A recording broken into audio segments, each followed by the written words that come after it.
Alrighty. All right. Hey, how's it going, everybody? My name is Luca.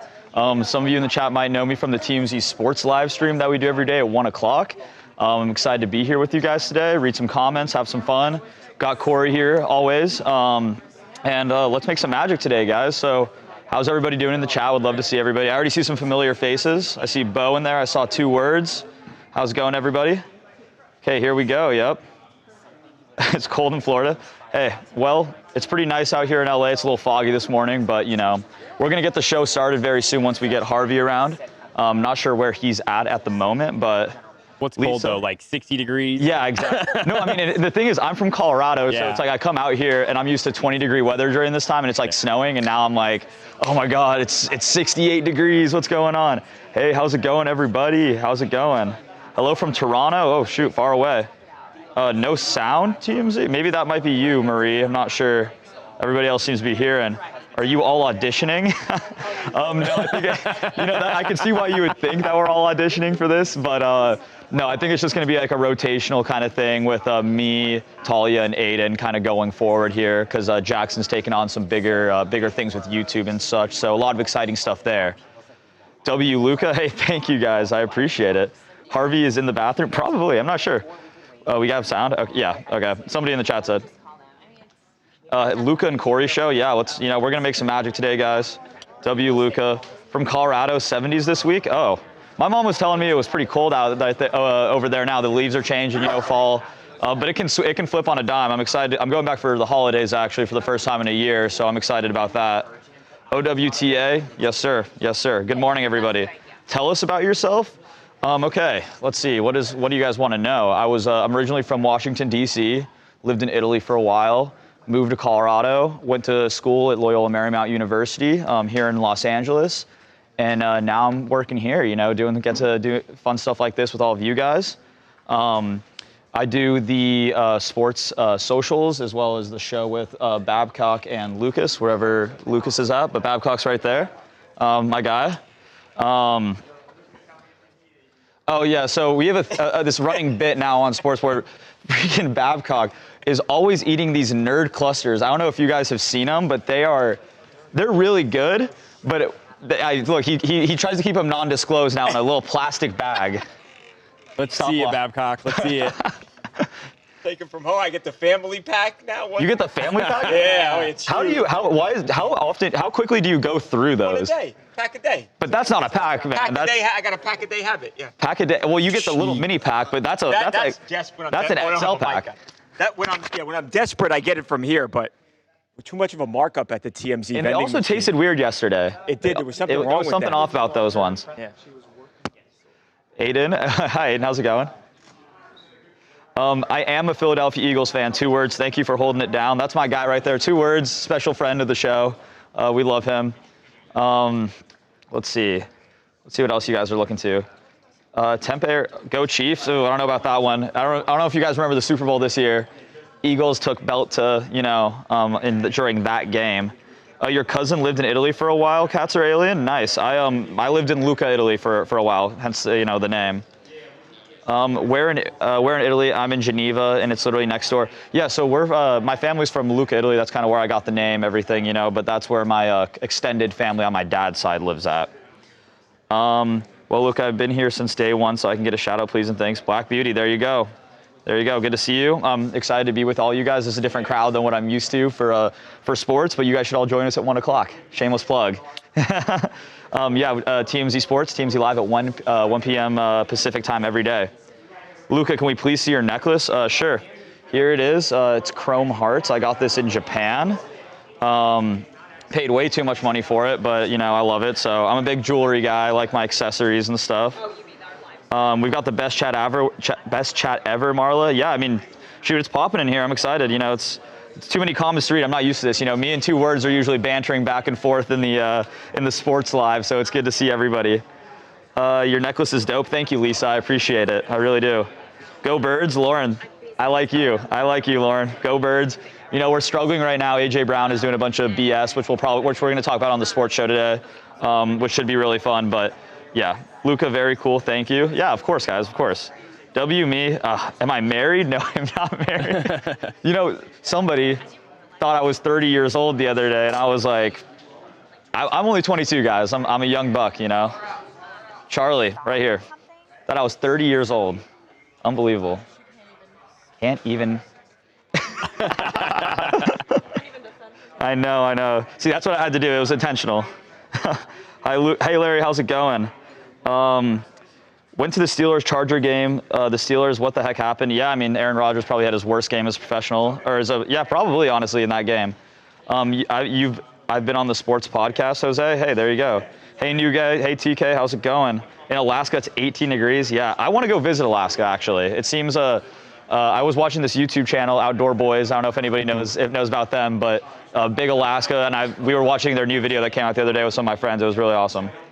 Thanks, Luca. At least you are reading and responding to the chat. Hey, that's what I'm here for. I feel like I have a little experience in that, thankfully, because of the sports. So, doing good job, Luca. Love the necklace. Steffi, thank you. I appreciate that. Someone I can stay. Oh, shoot. Dodgers are being requested to boycott the White House. I mean, all the championship teams now, never a complete team goes to the White House. It is what it is. Luca is wise for his age. Thank you, 2 words. I appreciate that. I think I am. I think I have a little worldly experience. Let's see. Luca, who's the guy in the blue hat behind you? Chat? Oh. I don't even know if we've met, actually. I'm new still at the office still, but I'm Luca. I'm Ryan. Heck Ryan? yeah, they're getting to see something happen live. Ryan, how are you feeling? How are you feeling about obviously wearing the Dodgers championship hat? I think it's fantastic. I'm feeling great about it, and I'm looking forward to the three-peat. Are you a big baseball fan? For the Dodgers. Just for the Dodgers? Do you consider yourself like a fan of like the MLB, like that, like the league and stuff at all, or? I'm a fan of the sport overall, yeah. But how do you feel about like people saying that like the Dodgers, kind of monopolized baseball and took all the good players, and since they can pay more than anyone else, they. Well, maybe. But at the same time, weren't they saying that about the Yankees before that? I mean, there have been several teams that this has been said about. So it's just like their turn to do it. I mean, it's not like it was an easy series. It wasn't a give me. No, they practically lost it. So Yeah. I completely agree. Yeah, I mean, you're a team with a lower payroll, and obviously versus like the highest payroll. But yeah, that's the thing that I think more people need to think about is that, like, recency bias aside, is that the Yankees have however many championships, and during the early 2000s, that's exactly what they did. They just had all the best players, so right, exactly. It happens. But that being said, like, I don't want them to win either, because then it gets boring. Like, the three-peat thing is kind of a joke because it's not fun. Like say the Patriots. That's a spoiled fan right there. Oh my gosh. Are you kidding? I mean, yeah, the Patriots deserve 20 years of hell, I feel like, after the dynasty run that they went on. But they're looking pretty good this year, too. No, they will be. And I mean, I think the big thing is that they now have the, the eastern side of the world. They're kind of taking all those prospects now, because you have Shohei, Yamamoto, all these guys from the Far East that are all going to be able to come down here and be like, the Dodgers are a team that represents us. LA's a city that accepts us. Yeah, and they're going to always get these players, Roki is the man. Roki is the man. That kid is incredible. Oh my God, it's an incredible team, and it's fun. I'm a Nationals fan, and we won our one World Series in 2019. But it's fun to live in a city that cares about baseball. It's been a while. So now that I live in Colorado, the Rockies are awful. So that's funny. I'm from Colorado as well. Oh, what part? So Denver. Oh, okay, I'm in Cherry Creek. Oh, yeah. That's hilarious. Really? What part of Colorado? Cherry Creek. Oh, what? You're from Colorado? Hey, shout out Cherry Creek if anybody is here. Shout out Lowry. Let's not get crazy about Cherry Creek. Come on, Cherry Creek's cool. Rich, spoiled kids. Make no mistake. Hey, you didn't grow up there. I did. I just grew up there. I wasn't born there. It's okay. I went to high school there. Go Broncos. Oh yeah, I don't mind the Broncos. Luca needs to do this every day. He's exceptional. Thank you, Kai Granny. I appreciate it. I really do. Agreed. Thank you much. Thank you for talking some baseball with us. Yeah, anytime. Let's see, guys. What are we talking about? Broncos, Rockies, and Avs. I was in Denver this summer. I was in college still when the Avs won the Stanley Cup, and that was a really fun scene. I do love hockey. Who's the other guy from Cherry Creek? Brown Yellow. That's Eric. He was born there. I was born in Wash Park. Oh, sure. Yeah, I know Wash Park. That's like right by where I grew up. I went to Regis Jesuit High School, if that rings a bell for anybody there. Shout out Regis. I went to South High School. Yeah, South was my district school. That's pretty funny. Is anyone in TMZ from Arizona? I'm sure there's probably. Oh, actually, yeah, Dylan. Dylan over there is from Arizona, even though he's a Patriots fan for some reason. I don't know. I don't get it, but. I went to school in Arizona. Where'd you go? University of Arizona. Oh, go. What is it? Bear down. Bear down. Yeah. One of my Dylan's a best Sun friends went Devil. there. It seemed like a very fun time. It was good. Charles went to ASU too. Oh. I have beef with a lot of people in the office because a lot of people went to ASU. ASU. I mean, So it's a little awkward. I'm biased to U of A because a lot of my friends went there. So go Bears. yeah. Bear down. Bear freaking down. Bear freaking down, guys. Let's go, Barbara. Let's go Blue Jays. I don't know about all that, but thank you, Danny fan one. I appreciate you saying that. Hit the like button, people. Yeah, guys, come on. Regis Phil? No, Regis Jesuit. It was like a Jesuit high school here, and then I went to a Jesuit college. Not religious, but that's just kind of how it worked out. Luca, do you or can you give us any tea, something we don't know? Just about like what generally? Man, let me think. The answer is no. Yeah, Charlie answered it for me. I got nothing. I'm not that exciting. 4th gen native of Colorado, Charles. Hey, there you go. Badgers all the way at TMZ. Badgers as in like Wisconsin? Like Wisconsin Badgers? I mean, hey, I got no qualms with that. What is her name? Are you talking about Alexa? That's our U of A queen over there. Go Pack Go. Well, how did that L on Sunday feel? I don't know. I'm just gonna say. Wow, Luke even pronounced my username correctly. Danny, there we go. I'm glad I did. I was really working hard on trying to get that pronunciation down. Angie, oh my God, Angie Dawn, let's go. Shout out Angie, guys. Give Angie some love. Big fan of the sports show. Babcock knows. Angie's in there. Angie's in here right now. Let's go. We love Angie. Angie, you're the best. Hey, Angie. Angie's a regular for the sports show. We love Angie. Danny, what kind of music/bands do you like? Bands? I mean, Red Hot Chili Peppers are probably my top. And then music, my favorite artist of all time is Mac Miller. Hey, me too. Oh, really? Yeah. Shout out Mac Miller, dude. Shout out Mac Miller. Okay, sad story. So for my Colorado people in the chat, if you're from Colorado, you know Red Rocks, and most people who aren't even in Colorado, you know Red Rocks. And I had tickets, like really, really good tickets to like the pit to see Mac Miller for swimming. And then 4 days before the concert happened, the news came out, and that was probably one of the, I think I was like a sophomore, freshman in high school. I was like, this was like the worst day of my life. I'm never recovering from this. He was actually my friend. Oh, really? Oh, man. I did not know that. He seemed like, he seemed amazing. Like that's, yeah. I've never felt like sad about anybody famous passing away really ever, but that was the one that did hit me. The stage of depression, avoidance, that's kind of how I processed that one. Yeah, I can only imagine for somebody who actually knew him. That's crazy. Do you have any like fun stories about Mac, kind of change Absolutely. He came to Columbus, Ohio. Probably Blue Slide Park was out, one of the earlier albums. And we went to the Waffle House. And his manager at the time, Will, was driving. And we were listening to College Dropout. We were listening to Family Business. And just rain, go. And then next thing you know, we hit a big giant bump. And we hit over this deer in the middle of the street. And we thought the car was totaled and everything, not a scratch. And then we just went to the Waffle House and hung out and, just talked about hip hop all day. I'll have to find a picture of it. I don't know where it's in my camera roll, but I have me and my best friend Cole. Shout out Cole D'Souza. We're huge Mac Miller fans, especially Blue Slide Park. So right here we have like the blue like tile. It's tattooed right there because that's diehard fan. I love him. I got one on my really? leg too, dude. Oh, that's man. so Corey, insane. let's go, Corey. That's big time. Yeah. No, I want to talk to you more about that because I'm actually very curious because that's like, I think for the last, since I've even heard of Mac Miller, that's been the top of my listening for every single year. So, Nice. I love him, but that's awesome. I'm sorry about that. Yeah, that's a tough, like, especially as a personal relationship. For those people who know about Mac, he's, you could kind of see the stages of grief. I feel like throughout his discography as well, from the very beginning, from kids all the way up to swimming, and it's sad. It really is. It's a tragedy, and I've lost one of the best people in music too early. So I could go on a tangent about that for hours, though.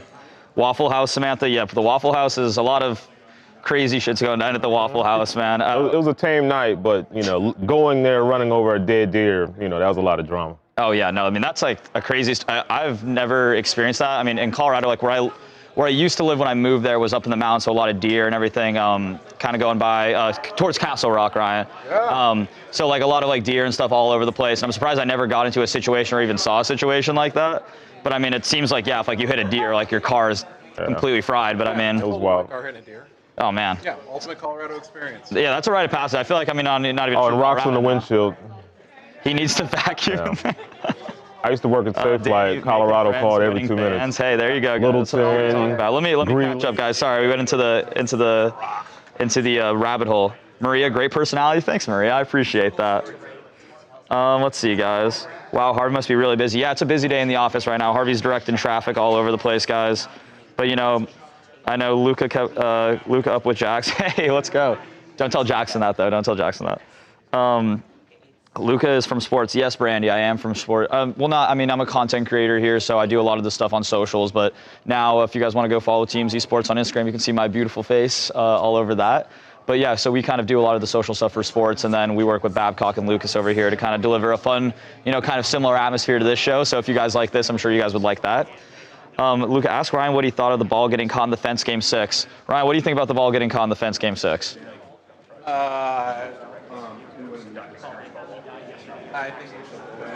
You know what? Yeah. But the thing is, I think I was a pitcher in high school, and they teach you to kind of like, if that's the case and it gets hit into the fence, that you stop and throw your, like, that's a thing that you get taught. So I mean, it's like, I think it was one of those where I think it looks worse. It looks worse purely for the case that he was able to go and pick up the ball right out, and it was a very easy pick out, because sometimes it really does get stuck and you can't really, and that kind of debilitates the play, stops everything, and then that's where the rule is made for. But I mean, I think the whole controversy kind of stems from, like, he put his hands up and then instantly just kind of goes and picks it up super easily. I agree, though, that it kind of should have been a ground rule double, but they do teach you that if that happens, which never happens, you should do that. So it is what it is. Too much sports talk. Sorry, Unsolved. Let's talk about something else, guys. Let me know what you guys want to talk about. I am a sports guy, so sorry, that is the background. A lot of people do go over sports because of Luca's winning personality. Hey, let's go, Danny. Let's go. That sweet little girl behind you standing up, I think she should try too. I don't know who you're talking about. Black Beauty. Okay, where's Charles and Harvey? Charles and Harvey are currently. Charles is right there. He just heard me. He heard me call him out, but we can transition over there. He's on Harvey. We're just getting ready for the show. I don't even have my mic on. Yeah, everybody. It's a crazy morning right now. A lot of stuff going down. So once a lot of stuff going down. A lot of stuff. So once you kind of get everybody settled and situated, Harvey's up there with Laz right now talking. So we're gonna get it figured out. What's the hacks? They're just asking about me. We're talking a little sports talk because that's trying to get them over to the live show. Is that your thing? That's my thing. You're telling them about the fact that there's a sports live stream as well? There is a sports live stream every day, 1 p.m. Pacific. Everybody go check it out. Listen to Cannibal Corpse. What about emails? I haven't heard of that. Anyone talking about emails? About Surprise! Hey guys, what about the emails? You guys know about the emails? Charles is going to tell you guys about the emails later. We're going to talk about the emails. Luca, do I drink Monster? Yes, I do, actually. We have a little Monster fridge. Shout out Monster. I just tried the new Lando Norris flavor, which was pretty sick. Babcock actually has like a little Lando Norris helmet over there with the Monster in it, which is pretty cool. It lights up. Oh, actually, that's mine. I'm sorry, I forgot to throw that away. I was actually drinking one earlier. That's mine from the show earlier. But see, it's Lando Norris's helmet if anybody watches F1. There it is. I've tried it, Babcock, and I can tell you that I actually have no idea what it tastes like. I have no idea what it is. I saw them in the supermarket the other day that they were selling it now. Yeah, they're good. I mean, I just have no idea what it is. I don't know what flavor it is. I don't know. Shar, when did I move to California? I moved to California in 2021. Yeah, 2021, right at the tail end of COVID, when I started my freshman year of college at Loyola Marymount University. Go Lions. Yes, let's go. Yeah, go Lions, guys. But that's when I stayed here, and then obviously kind of wanted. It's hard to move anywhere out of California, especially. I've lived all over the place, and I love it here. The weather's amazing, people are great. So, and how can you beat 70-degree weather all year and being able to go to the beach whenever you want? It's pretty great. Tired of those Epstein emails. Let's go move. Let's go moving day. Yes, I mean there's going to be a lot of stuff that's coming out right now. That's what everybody's working on right now. It has the whole office in a buzz. But it's we'll be getting to that soon, hopefully, guys. Jose, how long have I been working here? I've been working here since the beginning of August, so it just was 3 months, not too long ago. But I'm very grateful for all the stuff we've been able to do. It's been a very fun experience, very rewarding. is Jackson doing? Okay, Jackson is doing great. Jackson's actually starting up an entire new, and is he over there? Yeah, he's at his desk. Yeah, he's right over there. He's working. He's doing all this. Yeah, let's go talk to Jackson. He's doing a lot of stuff for YouTube right now, guys. So that's kind of like what's taking up most of his time. Yeah, they love where's Jackson Talia? We can actually go see Talia too. Oh wait, never mind. She's not at her desk. But guys, we can kind of. This is my neck of the woods. This is where we're operating over here. Jackson, the chat wants to say hello. Hello, chat. How are you doing? Good to see you. Boom's right here. I miss you guys dearly. There's a lot going on today. Gonna be shooting some cool videos soon. I wish I had chat up so I could speak to every single one of you. How much time do we have? Oh, is Harvey working on a little thing? Everybody's grinding right now. I miss you guys. I saw everything you guys said in chat yesterday. I really appreciate it. They're saying congrats. Thank you. I appreciate it. Just hyping you up about all the YouTube initiative and stuff. So everybody go support the YouTube channel and make sure that... please, drop a like on every single video we post today. It's important. Yeah, I'm really excited. I think what I'm going to do is this Friday I'll pop my head in for 30 minutes. I will be there at the beginning of stream. And then we'll have a little chat. I'll put the headset on and I'll look at chat and we'll talk. That's like the good old days. Let me pull up chat right now and see what they're saying. Give me a sec. Let's see here. Dylan, the Eagles are going to repeat as the champs this year, unfortunately. I'm sorry, but it'll be a fun Super Bowl. It'll be a fun Super Bowl. Repeat of 52. Pulling chat up here. Where's chat? YouTube's disagreeing with me right now. Something. Here. Let's Let's see if we can, hello. Here you go. There we go. Oh, thank you. I appreciate it. I can't even see the chat right now, this poll. Yeah. Let's see. What's going on, Vicky? Good to see you guys. Good to see you, A. What's up, Poke Ninja Fun? Seeing the regulars in here? Brandon Kuhn. Yeah, I love seeing you guys. I love seeing all the regulars in the chat. Two words? Yeah, 2 words up here. I love him. Yeah, he's 2 words. He's a big regular for sports, too. We need to pick Jackson's lunch. Jackson's lunch is whatever we've got in the kitchen today. Okay? I think we have canes today, actually, which is... Oh, we have canes? I'll have some canes. Yeah. I'm actually excited for some canes. Well, I'll come and I'll bust Harvey's balls on Friday morning, and we'll.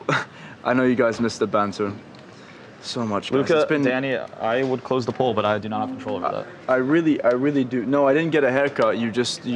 What's you got different? A haircut semi-recently. What's different? Yeah, it's a couple weeks ago. What's different is there's not a giant camera rig around me anymore. You know what I mean? Mm-hmm. What's up? What's the stuff, PDX? What's going on?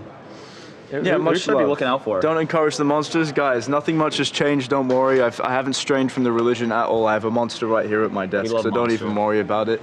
You know, you're never gonna catch me on a day where I'm not caffeined up. It's a necessity in my life, and I don't think I'm ever gonna part without it. Open dental office in England.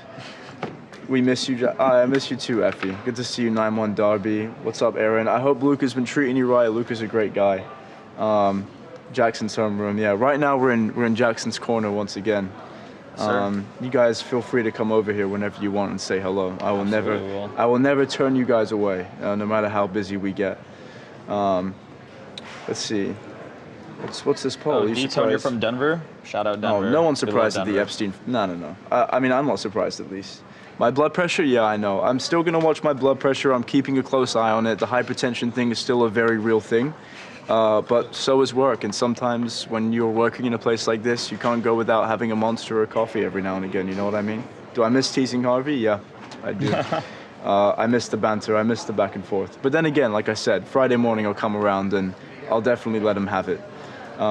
We've been going back and forth off camera as well. The banter still exists, it's just not, streamable. Where's the camera you were carrying? It's not on me. Actually, it's on our Corey right cameraman right now. Corey Sorry, in the house. Corey. I've been pointed at myself. Corey, how does this feel, wearing this camera every single day? Honestly, it feels great. Yeah, feels great. Good workout. A while, so. Yeah. Okay, Corey, good. We're gonna take a little picture. Show everybody what they're. Guys, this is what Corey's looking like right now. POV Corey. This is what during the live. I will tease Harvey. Don't you worry. Yeah. What's up? Oh. There you go. Okay. I'll see you guys later. You guys, I'm like missing the cues. I don't know what's going on.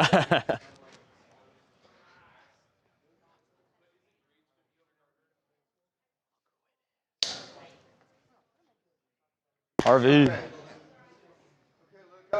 Let's get it, Harvey. Guys, Epstein, this is one of the biggest developments, I think, in the whole Epstein saga. That I've been wondering, why is Donald Trump so crazed about not releasing those files? And again, I know two people who have seen the Justice Department files, and they're saying there's nothing untoward about Trump in there, but these emails that the Democrats in the House Oversight Committee just released. I mean, it's like there's something about the relationship between Epstein and Trump that is not good for Trump. Because when you look at these emails where Michael Wolff, the author, was talking to Epstein, and they're talking about in 2015 that Trump is going to be part of the Republican debate, and how should he answer questions if Epstein's name comes up? And they talk about how they have to position it. If it's just they socialize together because they socialize with everybody, there's nothing to position. You position something when there's a problem, when there's an issue that's going to hurt him. So what's that issue? And then you start looking at, Virginia Giuffre was at, Epstein's house, and Trump was there. And that, as far back as 2011, Ghislaine Maxwell is saying, yeah, I've been thinking about that too. What's she thinking about if there's nothing there? I'm not saying he did anything with her. And she even said in her book that he didn't. But what was Ghislaine Maxwell concerned about way back then, 14 years ago?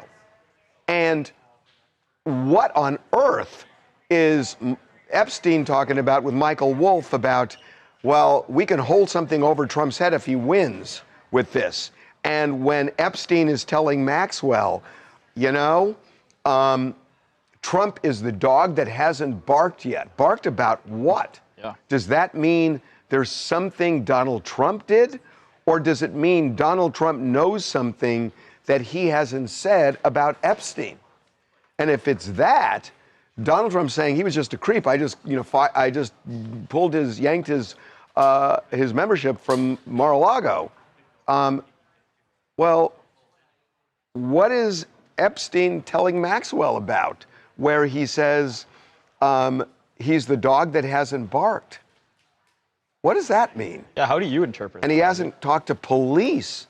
It sounds like there's something bad that happened that would require a talk with police, and Donald Trump hasn't talked about it yet. So what is that? So all of a sudden, this becomes huge. These emails may be bigger than what's in the Justice Department file, but that raises a ton of questions, right? Yeah. What are they saying? Trump. People were just saying Trump threw him out of Mar-a-Lago. Well, no. Epstein says that he was never a member of Mar-a-Lago. He wrote that in an email. And by the way, and Ghislaine Maxwell is talking about all this, and then whitewashing it with Todd Blanche when she did the prison interview and then was transferred the next day to a minimum security prison camp.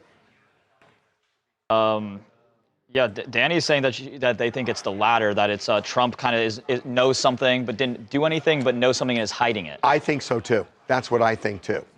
But there is more here than meets the eye, guys.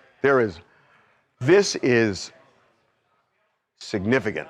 These emails, I mean, my pants were on fire when I saw this morning to get this up on our website.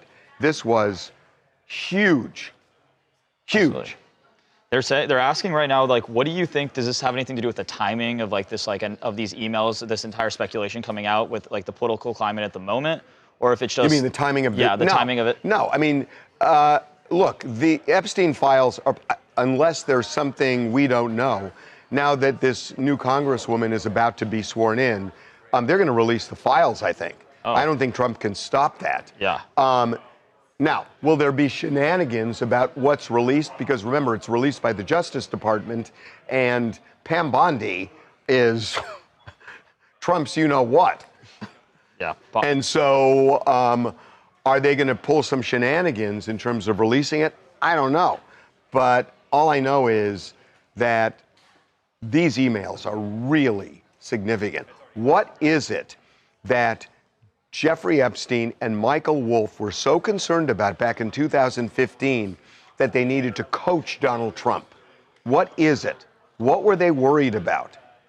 It's not like, yeah, we were socializing together. What was it that could have caused Trump problems and therefore Epstein problems? Well, And what essentially were they talking about blackmailing him with? Because they were essentially saying, we can hold it over his head if he wins. Hold what over his head if he wins? Hold what over his head if he wins? That's crazy. Skiles is asking, what do you think prompted the release today and who released them? Well, the Democrats released it from the House Oversight Committee. And, you know, I mean, that's what's going to happen. They're not going to keep this stuff secret, right? Right? I mean, this is a big deal. Absolutely. They're saying, why wouldn't have Biden released it if they were this damning towards Trump? It's a really good question. That's a really good question, and I don't really have an answer to that. I wondered that myself. Especially, you know, why wasn't it leaked during the election? Yeah, that's or the run-up to the election. A lot of people are saying that it makes a lot of sense that he would have done that in order to stop this campaign. I don't understand that either, but there's a lot Biden did that I don't understand. Seriously. I think that's most of the country. Yeah. Huge distractions coming soon because of this news. I think so. Do not underestimate what you just said. Mm-hmm. That Donald Trump, look, real talk. I think Donald Trump is so used to creating distractions that, you know, worked. And these distractions did work for a long, long time. They're not working anymore. You know, he's trying to distract with this affordability thing. Oh, don't talk to me about affordability. Prices are going down. People aren't buying what he's selling anymore. They're just not. And he's making the exact same mistake that Joe Biden made, you know, by telling everybody, oh, the economy's great. It's not the way people are feeling it. Donald Trump is now saying what Joe Biden used to say, and people didn't buy it then, they're not buying it now. And I think all of the distractions he's using people are tired of them. And, you know, bombing boats in Venezuela and doing all the other stuff he's doing, you know, it's not working anymore. People are now, they're going back to Epstein. They want Epstein. And the more he distracts now, the more it feels like he's hiding something. Yeah. And I think everybody's buying. I think people believe that. The polling numbers show that.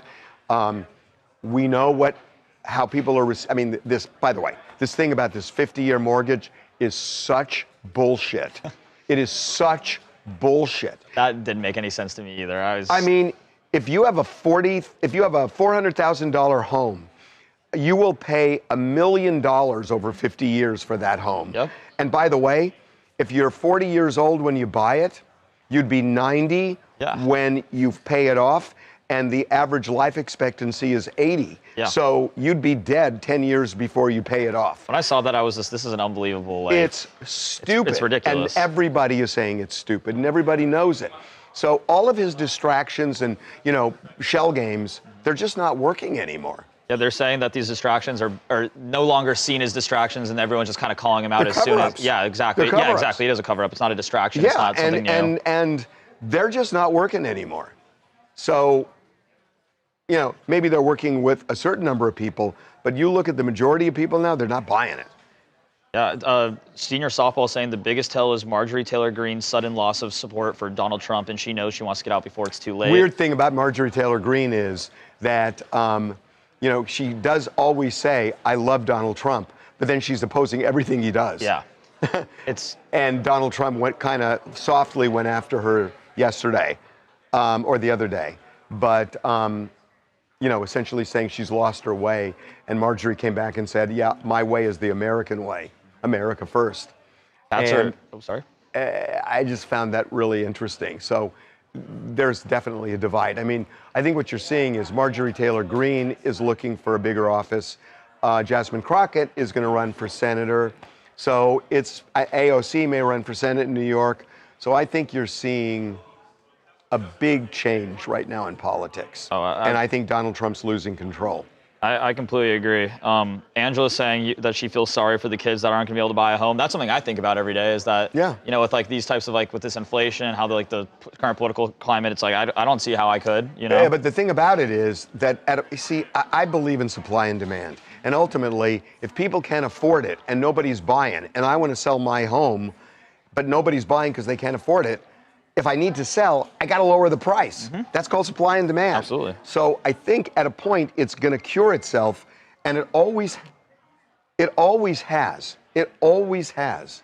There were times when the housing market crashed, and then times when it just went insane. So the housing market can go like this, but yeah, you may not be able to afford it now, but the house you want to buy that's out of reach, if nobody else is buying it, that person needs to sell it. Yeah. The only way to sell it is to go down. That's Absolutely. Called supply and demand, and it seems to work. And I believe in it.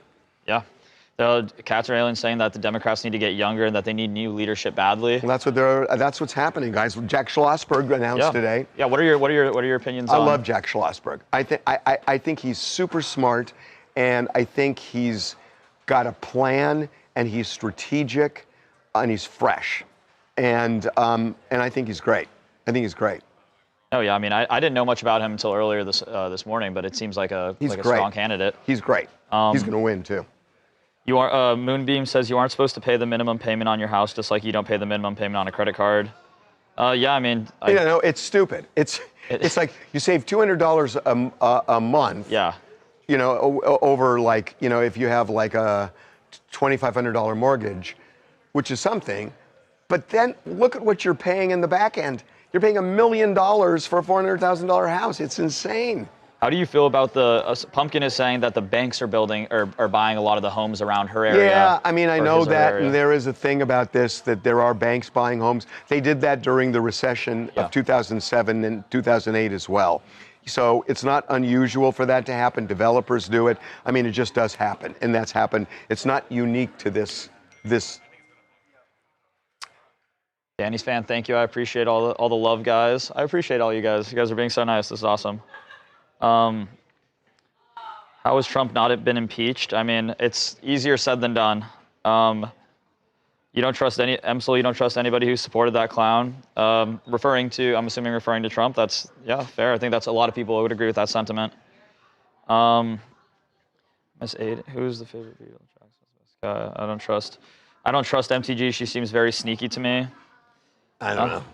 Yeah, I mean. Listen, I'll take what I can get.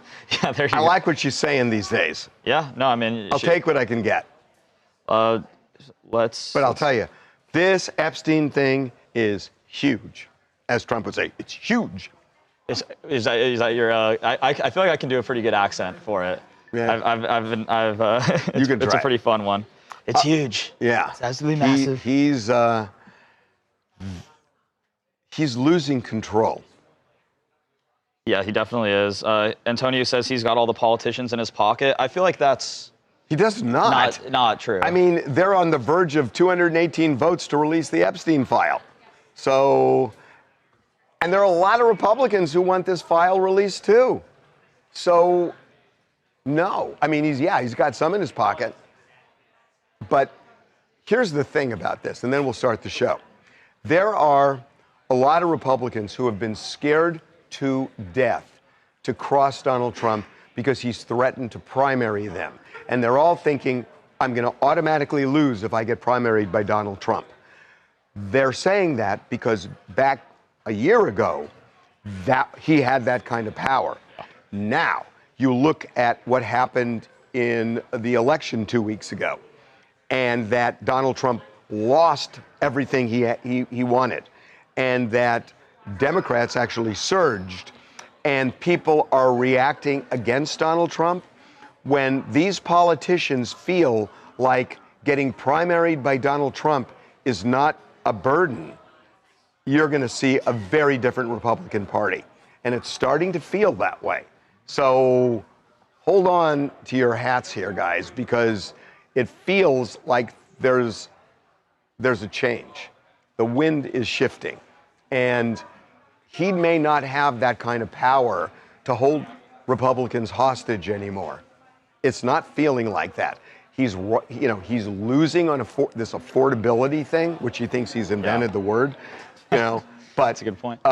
He's losing on it, and that's all Americans care about right now. And the diversions aren't working, and Epstein's coming along. I'm telling you, when Republicans feel, and he's becoming a lame duck as the days go on, as Republicans feel this, they're going to bolt from him. I mean, it's happening. Lisa's saying, what power then does Donald Trump have over the Republican Party? Well, he has power to listen. It's all blackmail. You vote against me, I will primary you. I'll work against you. Press secretary. Oh, did you get her? Yeah.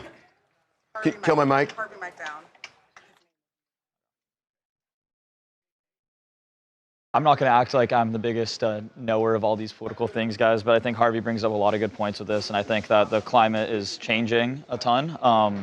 I think that at least as like a young, I'm 22 years old, somebody who's just like really now entering the voting field and stuff, that I would love to, see more people that are relatable to me. Not as many of these politicians nowadays, I feel like, are kind of like looking out for people of my demographic, so I'm excited to hopefully see that come soon. People are saying that I look like John Belushi. Who's John? This might show how young I am, but I don't know who John Belushi is. You don't know who John Belushi is? I've heard that name, but I don't know. I don't know. I can't put a name to a face.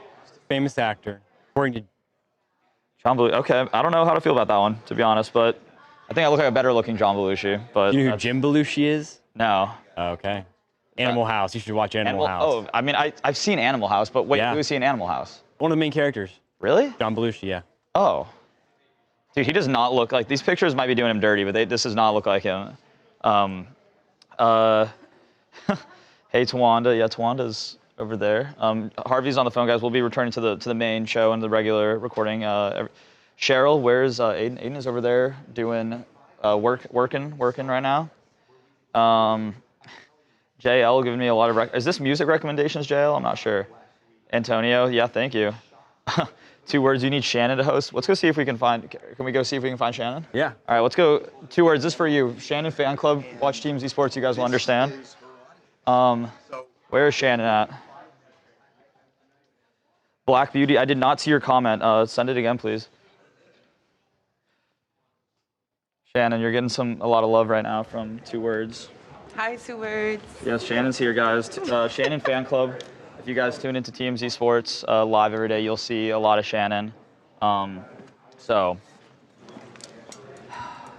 she's got a lot of she's got a heartbreaking sports fandom. So Don't do that. He's an Eagles fan. We don't get along very well. They haven't won a lot of Eagles stuff. fan, so Giants fan. He should be a Sixers fan, but he's not. He's weird. He's a Wizards fan. Go Wizards, Who guys. does that? Shout out the Wizards. Who's a Wizards fan? Me. 1 in 10. Wizards Let's go. haven't. I can't talk, but Knicks are good now. But Wizards haven't been Wizards, relevant for decades. Since 1976. Since Jordan. Since Jordan was playing for them. Yeah. That's the only time I ever paid attention. Yeah, true. Yeah, we had Jordan. That was lit. Jeannie, I look like a much better looking John Belushi. Thank you. I agree. The what? A better looking John Belushi. Oh God. Anyway. Yeah, Shannon's done my shit, guys. It's how it goes, unfortunately. We're always beefing. We're always beefing, guys. But I mean, where's that? See, that's me, guys. I'm an Eagles fan, but I lost a bet, so I had to wear this. Perfect. No, I'm not doing that. We're not doing all that now. We're not doing all that now. I've already had a hat. You can put a hat on top of There's that. her big hat. Mr. Big Hat. It's a beautiful hat. Shout out to my Giants fans. Shout out the Giants, guys. Yes. Go Giants. No, I mean, sure, whatever. Fine, Shannon, go Giants, whatever. We got quite a few Giants fans here. There is. Jose, go Giants. That's fair. About. Luca, have you met Tim yet? Yes, I have, Danny. I have. Luca, listen to Marilyn Manson. I have listened to Marilyn Manson. Luca, have you ever done modeling? Oh my gosh, guys. Thank you. Gas him up. Thanks, guys. You know what? No, I haven't. He already talking trash as it is. Now it's gonna get guys. worse. I like to stir the pot, but let's. We're gonna go back to the main thing. Bye, Shannon. W. Luca, thanks, guys. 2 words. It is much cleaner today. I noticed that as well. Oh,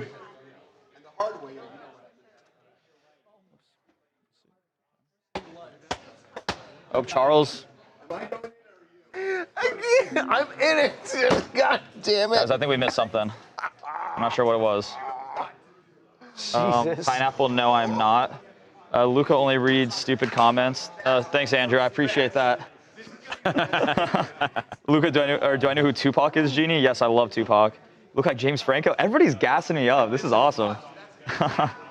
It's scary. It's scary though what he might do because he's losing control. Cheryl, I agree. It is. Cats or aliens? Tim should take a turn being the host. That would be fun. Everybody, we love Tim. Facts. Donald Trump's father had the front of the house turned into a replica of the White House, and no one was allowed to go in through the front door. Sure. Yeah. I mean, you know, it is. There's a lot of stuff like that. Charles is crashing. Yeah, look, you know, he's crashing out right now, guys. Definitely crashing out. We're gonna keep camera. You know, we're gonna be in this vicinity to watch the Charles crash out when it happens. He's a Jets fan, so I'm surprised it hasn't happened yet. But why can't I? We're putting it on the website. I can tell him. So remember the Gold's Gym fight with what was her first name? Tish Hyman, where she was thrown out of Gold's Gym in West Hollywood because a trans woman was going into the women's locker room and she was outraged by it and she felt unsafe. So she was thrown out. The trans woman was thrown out. Tish Hyman was up in San Francisco yesterday and had a confrontation with a state senator over that. Is it Scott? Yes. His name is Scott Wiener. So it was Hyman versus Wiener, and it got explosive. This is the comedy jokes Harvey write likes, themselves, guys. you know. The jokes write themselves. So we're putting that up on the website right now. Yes, hilarious. Can that be one of the afternoon topics with Epstein? It's Harvey pays me. Epstein, yes, but not my biggest ally. Not Hyman versus Wiener. Now, don't forget Harvey's lunch. Kimmel? I will not. Anakin can't come up with anything good. Oh, suddenly I can't come up with anything good, even though the four things I gave you were things that you absolutely enjoyed and adored and loved, and it was. Have you ever eaten the same thing over and over and over to a point where it becomes boring, where it was good at the beginning, but a year later it's not? This is what happens when you like something and then for the next 2 weeks lunch is covered until you suddenly get sick of it, and then, you know. Then you give me the menu for the next 6 months. What have you suggested so far, Anakin? We don't want to go through it. Nothing? Look. Just so you know, and it doesn't help you for lunches because they're not open until dinner, but one day you need to order Why would takeout. you do that? But you need to order takeout from Little Fatty one day. I'm telling you, you'll love it. Garlic noodles. They have great beef there. There's something about that I believe I tried and there was a problem on Postmates or something. Oh, really? Because you told me about this a couple weeks ago. Yeah, I've been telling you about it for a while. Have you tried and it didn't work? They weren't able to I don't deliver remember, it? but I remember you talking about it, and I remember going home and I thought I looked. I don't remember, but I'll do it. All right. Jimmy Kimmel instead as the second topic? No. I made the pitch too. Yeah, he texted back immediately and said today's just not going to happen. It's LUCA. LUCA. I've been seeing that debate in the. Yeah, because we can talk about Epstein. That shrimp bowl you liked? More lies check. Getting arrested in Georgia? What? He did not. On getting arrested in Georgia? Yeah. Okay. W. Lucas. Guys, W. Lucas in the chat, guys, Charles wins a TMZ T-shirt. Oh my gosh. I'm not proud. I'm not proud. You should be. That's great. That's wonderful. Wow.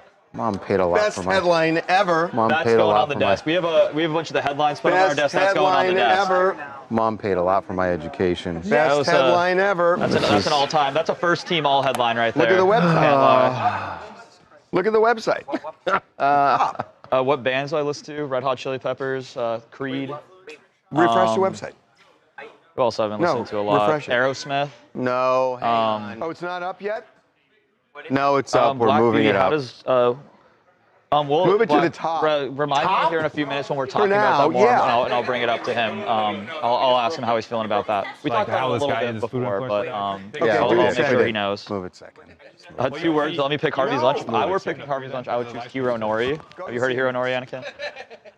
It's right on Lincoln. It's like a minute or 2 away. All right, it's well, like we'll give that a try. It's not bad. It's like they have a chicken bowl there that's really good. It's like Asian food, Japanese food. It's really good. Is that the shabu shabu thing? Shabu shabu? Yeah. No, what is that? Okay. No, it's. I don't know exactly what it is, but I thought you were talking about that spot over on Lincoln. You got to try Hiro Nori, bro. I'm telling you, this place is amazing. But they have more than just ramen. There's a lot of other stuff there. Way to go, Charles. Yeah, Charles did a good job, guys. Charles is killing it. He doesn't want to pat himself on the back for it, but he killed it with that one. Okay. No. Okay. Little dance in the back. Hey. Talk to Jamie, Mafia guy. Where is? Oh, this guy. Jamie the Mafia guy. He's locked in. You're crack. Oh. The fuck is it? Cats are alien. You love Japanese food. I also love Japanese food. It's very good. A good chicken katsu. I made that the other night, and it was awesome. It was really, really good. Super good, Harvey. I love it. Luca, what is your interest in Japanese culture? Do you like my cosplay pic? I can't really see Danny. Yeah, I don't mind. But I've been there a couple times. It's a fun place. Good culture, good food. Love the people, love the environment, love the history behind it. It's awesome. Andrew, how much bootlicking can I do in one day? More than you. All right, I'll tell you that much. Luke has a great career ahead of him. Thank you, Steffi. I appreciate that. Rob Schneider, come on, guys. We were doing so good. We were doing so good with the compliments, you know, but no, I'm just kidding, guys. I guess the guy, the blue shirt is Lucas. I'm Luca Madeline. No S. Sexy Charles, Barbara Stafford. I'm sure he'll appreciate that. Oh, yeah. Oh, yeah. You guys should have seen it. Did you guys see his Halloween costume? Barbara wants to. Luca, do you like... Luca, I have the thing. Was this Luca's idea? I have a real problem. Okay, either spicy tuna rice bowl or That does sound good. crispy rice with spicy tuna. So I've had the crispy rice, really good. I haven't had the spicy tuna rice bowl, but I've had the chicken rice bowl, and they're really good. Okay, then we'll do chicken rice bowl or crispy rice with spicy tuna. That sounds really good, it's guys. really good. Yeah, the spicy tuna sounds really good, And it's guys. only a few minutes away from here, so. Just really, the spicy tuna sounds really good. Spicy tuna, guys. I love spicy tuna. You know they're going to vote against you on purpose. Exactly. You know. Yeah. Pineapple, yes. Harvey Stan takes all of Rosenfeld. us, the Godfather. You know, he said, "Let me make you an offer you can't refuse," and I did. Have you ever been to Detroit, Luca? Yes, I have seen the Eagles play. I wanted to go to, I think it's Ford Field. I went to go see the Eagles play the Lions there, which was a good time. Fun city. I like Detroit. You sound like you really like Detroit, Luca. I don't think you really understand. I don't not love it. Do you not understand Motown? Do you not A understand? lot of culture there, you know? Charles, I Do you understand that it's cold in the D? I'm from Colorado, Harvey. Or Harvey, Charles. What part of Colorado, sir? Denver. Interesting. Well, it doesn't seem like you're swayed on Colorado. No, I'm very pro Colorado. I think. But Detroit is. Okay? Give your best pitch for Detroit. I celebrated a birthday. Okay. What happened to this birthday? A special Charles? birthday. A special Damn. birthday. Okay. What was Some that people like? would say a milestone What was that, birthday. like 60? Milestone 60? birthday? Shut up. You shut up, Anakin. In Detroit, and it was an amazing city. Okay. What was your Lot of favorite thing fun. about Detroit? We went to they have a full moon every month when it's full moon. They have a rave in this park, sort of a park, maybe not really a park, just like some woods. But everyone comes out. There's a guy. Suspicious, Charles. It was no, believe me. When we pulled up with some locals, and I was like, "What the hell's going on here?" And there was like an old VW bus, and some guy put some speakers on top of it. Then there were some people like doing fire eating, and someone with nitrous balloons, which I did not partake in, but they were handing out nitrous. It was very weird. Interesting detail to bring up, Charles. And there was an abandoned rail yard right next to it, and I thought it was just like, oh, it's just an abandoned rail yard. You know? It wasn't abandoned. In the middle of this whole party, freight trains start coming through, and I'm like, this seems really dangerous. There's people kind of messed up who are wandering around, and there are freight trains going through. They're saying that you were an 8 Mile, Charles. It might have been, but it was a lot of fun. So I love Detroit. No, I mean, Motown also. To be fair, I was only in Detroit for about like 24 hours. I went to the game, left, and then that's because my dad and I, we go to one game a year, and we try to pick a new place to go that we haven't been. Trying to hit every stadium. You should pick a new team, actually. Problem is, he's a Jets fan. I don't know. How are you an Eagles fan? My in dad's Colorado? an Eagles All right, fan. Fine. Come on, my first picture is me in a little onesie. Go Birds. Right out the womb. We got a young Reagan here. Yeah, Great. unfortunately. 12 years ago. A lot more than that. Yeah. No, him. With a onesie. Where's he at? Okay, here we go. Oh, boy. Oh, where'd the chat go? Kyle's going to yell at me. Because I left my... I have Jason Beckerman on this, but he's in a meeting with Stewart. Do you want me to pull him? Pull or him. do you want No, Eric? pull him. Yeah, pull him. Get the I just have to get permission Stop before I getting do. here. I just have to get permission first. And, just pull him. We need him right now.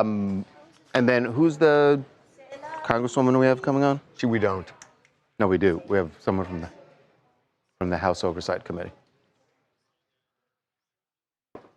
So we'll go through the details of it, and then we can ask her questions. Yeah, okay. When is she doing it? Okay, let's go. Here we go. Welcome to TMZ Live. Donald Trump is in some trouble because the House Oversight Committee, the Democrats, have released a slew of emails. And when you put them all together, it looks like there is something that Jeffrey Epstein and Donald Trump knew about their relationship that Epstein was saying Trump did not want to get out. Right. In fact, the way one of the emails that Jeffrey Epstein, an exchange he is having with Michael Wolff, the author, who wrote, of course, about Trump's first administration and was also trying to write a book about Jeffrey Epstein. But the two of them are having an email exchange in December of 2015. And this was right before there was going to be a CNN debate for the Republican candidates. And Michael Wolff says to Epstein, I hear CNN is planning to ask Trump tonight about his relationship with you. And Epstein responds, if we were able to craft an answer for him, what do you think it should be? And Wolff responds, I think you should let him hang himself. If he says he hasn't been on the plane or to the House, then that gives you a valuable PR and political currency. If it really looks like he could win, you could save him, generating a debt. And that's a paraphrase of, there's a lot more that was said in that email, but that's the meat of it there where he says... And the point is that if it's simply, yeah, we socialized together like a million other people did, you don't have to craft an answer. But what they're saying is that whatever Donald Trump would say would raise eyebrows. I mean, I think that's the only way you can look at it, to a point where they're saying you could actually blackmail him if he wins. I mean, they're essentially saying that. But also, I think, isn't it interesting that Epstein is saying, if we were able to craft an answer for him, what do you think it should be? Is he asking that because he actually thinks, let's come up with some ideas and I'm going to pitch them? No, he thinks Trump before the debate? It looks to me like Michael Wolff had some inside information, perhaps, that somebody at CNN, which was holding the debate, would ask a question about Epstein. And if that was asked, and it was on Michael Wolff's radar, he told Epstein and said, we could either craft an answer or he could hang himself. I agree with that, but I also think it's interesting that is Epstein asking because he actually can get a potential answer that they craft to Donald Trump at that point? I think so. I think that's Is he going to pick up the phone and call But I either think that's exactly Trump the point. and say, here's what you should say if they ask? That's exactly the point, that there seemed to be some access. Because this was, again, December 2015. Jeffrey Epstein was out. He had been convicted in Florida, but he's out. And there's more. And there's more. Right. So there's that. And then there is, this is really interesting. In April of 2011, Jeffrey Epstein is emailing Ghislaine Maxwell and said, I want you to realize that that dog that hasn't barked is Trump. Victim's name redacted, spent hours at my house with him. We know Trump. We know that's Virginia Giuffre. Virginia Giuffre, right. Well, the White House says it's Virginia Giuffre. Right. He meaning Trump, has never once been mentioned. Police chief, etc. I'm 75% there. And then Ghislaine responds, I have been thinking about that. So that then raises a question, and this again you said, 2011. Right. That they're saying the dog that hasn't barked. Now, I don't think this means that Donald Trump did anything untoward, because even Virginia said in her memoir that he didn't. She had met with him, and he was didn't. always very pleasant and did nothing untoward. But what it could mean, and what it seems to mean, to me at least, is he knows stuff. Right. And that dog hasn't barked. The dog not barking is Donald Trump. Barking is blowing the whistle. And then and then you have Ghislaine Maxwell saying, yeah, I've been thinking about that too, as if she knows it. She knows that Donald Trump knows stuff about us or you, and it's been on my mind. That's a big statement. It's huge. Going back to your point about whether or not they did anything he did anything untoward, I agree. There's nothing there's nothing about that. But according to Epstein, Donald Trump spent 4 hours with her, a underage victim, 4 hours at Epstein's house. And we know from the later correspondence that Ghislaine Maxwell says that Epstein says Trump knew about the young girls, knew what Epstein's predilections were. So Donald Trump, for 4 hours at Epstein's house, which is the first time we've ever heard that Donald Trump met one of the victims at Epstein's house, 4 hours with somebody he knows to be an underage victim of Epstein. He knows to be underage. I think at that point, Virginia was not known to be a victim. Well, no, but like Ghislaine Maxwell says 2011? Trump knew about it. She made the claim after 2011. Trump knew. Yeah, everybody knew about it. Long but after, right. Epstein had already been prosecuted once in 2008 for trafficking in underage girls. Trump knew who Epstein was, and in 2011 he's at Epstein's house with an underage girl. I'm not saying they did anything wrong. I should say the Florida conviction was for prostitution. Right. Right, for solicitation. Let's just cut to the chase. What it seems to be saying is that they seem to be saying Donald Trump knows a lot of stuff that we don't want him to necessarily talk about. And they even talk about police chiefs and what does, and remember, what is that? Donald Trump saying like, oh, I just, he was a creep at Mar-a-Lago and that's all I knew. Well, it seems like they're saying he knew a lot more. Well, Epstein says if he says he wasn't on my plane, we're going to hold that over him because we know that's a lie. This is the first time we've gotten confirmation. Well, he's admitted he was on the plane going from New York to Mar-a-Lago. New York to Mar-a-Lago, exactly. But I think the suggestion I think this is more important. House. I think 2011 is more important because what they're saying is he knows about stuff we've done that could really get us in trouble. And I mean, that's the dog that didn't bark. I wish there was someone what does that I'm 75% there mean? Don't know what that means. What about the part of Ghislaine Maxwell? Hold on one second. We're going to have to go to Scott because we have the Congresswoman. Yeah, he's obviously downplaying their relationship. It's evident that they were more than just friends, and him being a creep is like not the case. They have a relationship. We need to address the Epstein files. It just doesn't make sense to keep dragging this out. Yeah, and believe me, at this point, I don't think his diversionary tactics are going to work. People want to know, and this is not going away. No. And I think they're getting tired of diversions. 7:06. We'll talk to her for 5 minutes. 5 minutes, yeah. Yeah, there's definitely a lot of people involved, guys. There's a lot of stuff going on. What are they saying? People are just saying that it's like obviously that the focus is on Donald Trump, but there's so many more people involved in that. But I mean, it doesn't, This Michael Wolff element is interesting. Maxwell's getting preferential treatment in prison. Explain that one. Well, that's the other thing. Oh, what is Ghislaine Maxwell is saying, the Trump administration is saying nothing really about why she was suddenly transferred, like the day after she talks to Todd Blanche and says glowing things about Donald Trump. So was Ghislaine Maxwell lying about what she says Donald Trump did or didn't know? Supposedly Blanche was asking questions for 2 days, and he said he covered everything. Well, maybe one of the questions is, well, what did Donald Trump know and when did he know it? Yeah. That's the old Watergate question. What did he know and when did he know it? Was that asked? Did she answer? Did she answer truthfully? It seems here she's saying he knew plenty in 2011. Even though the public statement that came out of that meeting was Donald Trump didn't know anything. I have no knowledge of him having any knowledge about underage victims. Right. He knew something because they were he's the dog that didn't bark. They're saying that somebody brought up a reference that it's that saying is a reference to a Sherlock Holmes book that is referring to an actual dog saying that the dog saw the crime, so therefore isn't speaking on it. This is Cato the dog in the OJ case. Yes. What the dog saw. I think. How about the interview? How about an interview with CNN? Let's see. It's not just Donald Trump. I feel like it might be.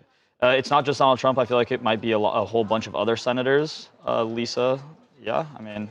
Well, we don't know about senators. Right. We don't know. We don't know who all went because again, that's going to.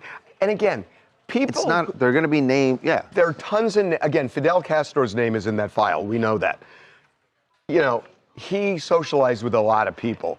That doesn't mean all of these people did anything. They're gonna. This is sort of like Diddy, where when all these stories were coming out, there were a million celebrity sex tapes that Diddy has, which there weren't, but everybody thought there were. There was this concern that all of a sudden everybody's going to get painted. Right. Well, and I think that is a concern that there are people whose names are mentioned because Epstein socialized with a lot of people and name dropped, very infamously name dropped. Right. So you could have done absolutely nothing wrong. And tarnished. And then if your name ends up coming out in this, you're worried that it's. Well, that's a. People are going to say, he's in the file. Right. Right. Did you guys want to keep chatting for 5-6 minutes, or do you want to do B1? What's B1? B1 is Tish. Hyman. Let's do Hyman. This is. You're so. That is amazing headline, Charles. Oh my God. Do we need to stall for a little bit longer? This guy. Okay, let's do B1. Harvey. Yeah. We need to stall for a little bit longer. We're waiting for the SOT, just a minute or so. We're waiting for what? The SOT to drop. It's long. So we just see like a minute or so. What's SOT? For Tish. Oh. Wow. So you want, That's really sweet that you guys remember. She even remembered her name, Aunt Donna. I got an update this morning from my mom who spoke to Aunt Donna. She is now with her brother, living with her brother in Kingston, so she's safe. But my mom said my aunt described for her what it was like that day going through the hurricane. Next, guys. She's home by herself, an older, Aunt Donna's 70, it's in her late 70s, I believe. Home by herself, and she is in this house. Everything is shaking. The roof is coming off in places. She locked herself in one of the bedrooms and just hunkered down. And she said, it was terrifying. She just, prayed that everything was going to work out, and it did. The house is not livable right now, so she is staying with her brother, and my cousins are going to try to get the house back in shape as soon as possible, but it's a lot of rebuilding to be done. So I've actually been doing a lot of research on the right places to donate, and I know a lot of people have asked about that. I do know. Hang on, let me grab this because I was going to do a post on this later that shows. Hang on a second. Yes, here we go.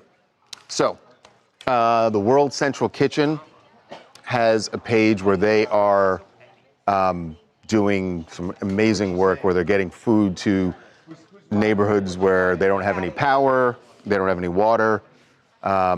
And my cousin has actually watched what World Central Kitchen is doing. So I'm getting information from people who are on the island just to make sure, because I know people are always worried when you donate, where's your money actually going? Is it actually being used? So this is what my research. World Central Kitchen, American Friends of Jamaica. If you look that up, they have a page where they are actually doing some really great work on the ground there. And then I got to find the link for this. It's a GoFundMe, but it's run by a woman who is a TV personality in Jamaica who I've met. And she does amazing things, and I absolutely trust my money. I have no issue giving money to her. I know she's actually getting supplies and relief to towns, and she's going out and doing it herself. It's really amazing. So I'm going to post on my social media all these links later today. So if you want to donate, if you can, that would be really amazing, because people down there are going to need it for a long, long time. Yeah, make sure you guys go check out all those spots that he just talked about, and check out the socials to make sure that you can find that place if you have the means to go do it.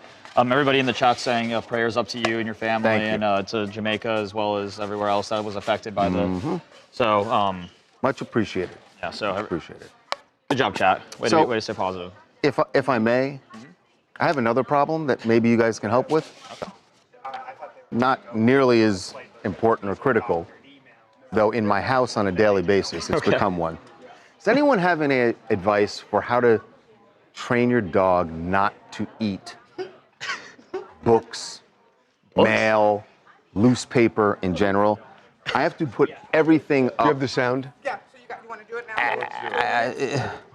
All right, we're going to do a segment, and I'm going to show you guys later what's happening in my house. Because well, guys, let us know what you guys think. I'm sure they'll give you some good advice. Okay, let's go to sports. You set this guy loose in a library.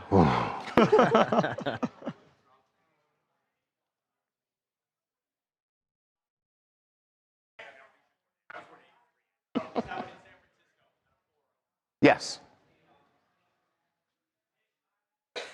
Hey, Cameron and Jamie. Yeah, no, I'm Cameron. So Alexis, again, right. Tish Hyman was off the board because you had it up for a couple hours. Look, going up. Why do you think? Exactly. See what I mean? Was that Charles, it was. Yeah. I didn't know about it when Kyle brought over the rundown. I went to go listen to the sound, but I was reading the story and I immediately saw the state senator's name and I was like, and it's going up, you know, and continuing. Yeah. So it's back on the board, going up.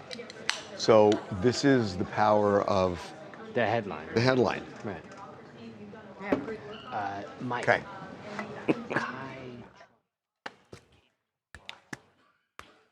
Hey, did all you guys just get this random an Island What? Enterprise No, Fox email? I'm You guys kidding. I'm ready. No, I know you're ready. It's the camera that. That's okay. What? Okay, here we go. Melanie Stansberry in 1 minute. Here we go. Well, what are we doing then? Yeah, well, are we doing this if it's one? Okay, let's do it. We'll stop if we need to. Here we go. Yeah, I agree. Wait a minute, who's there on the screen? Oh, that's Skyper. Okay, here we go. Can we put our video up? There we go. There we go. Here we go. Well, the battle over women's locker rooms, in particular, the battle that we told you about last week, women's locker rooms at gyms just got much more heated. So we told you about the singer, Tish Hyman, who was at a Gold's Gym here in West Hollywood. West Hollywood. And she she lost her membership and she went on a rant as she was leaving because she said the issue for her was there were trans women who she says are men, she calls them men, trans women in the women's locker room with towels. Who she felt they did not did not have their genitalia changed. She felt unsafe. She was complaining about it. She got into it with one of the transgender women. Yep. We had both Tish and that woman on Alexis Black on our show. Right. They both told us their sides of the story last week. Well, now Tish has upped the ante. She has now gone to San Francisco, where she sat down at a town hall meeting that State Senator Scott Wiener was having. Scott Wiener, by the way, is planning to run for Nancy Pelosi's seat in the U.S. and the House of Representatives. So Scott Wiener is sitting down talking to his constituents when Tish Hyman addresses him about this issue, and it got very heated.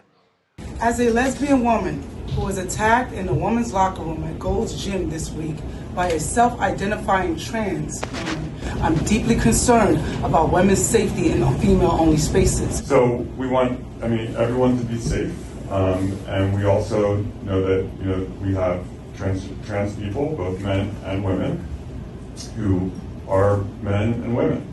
And so, so if you're trans women are women. And I do respect a lot of the things you've done, but I do see a lot of these bills that you've passed that are dangerous for women and young children. And we want to know, are you going to protect women? Not trans women, women. Trans women are different things. Women. Listen, we need to protect women's safety. I was assaulted. I was assaulted. No, they are not. They are men. I was assaulted by men. He broke his wife's jaw so bad she needed reconstructive surgery. You guys are not protecting women. You're doing a lot. The bills that you're passing for the law, I read a lot of them. They're great. But this things with the trans, it's not right. Thank you very much. You're welcome. It's really interesting because there has been this kind of thing in the LGBTQ movement where somebody can be very supportive of LGBTQ rights, but they draw a line when it comes to trans women in sports and with locker rooms and bathrooms.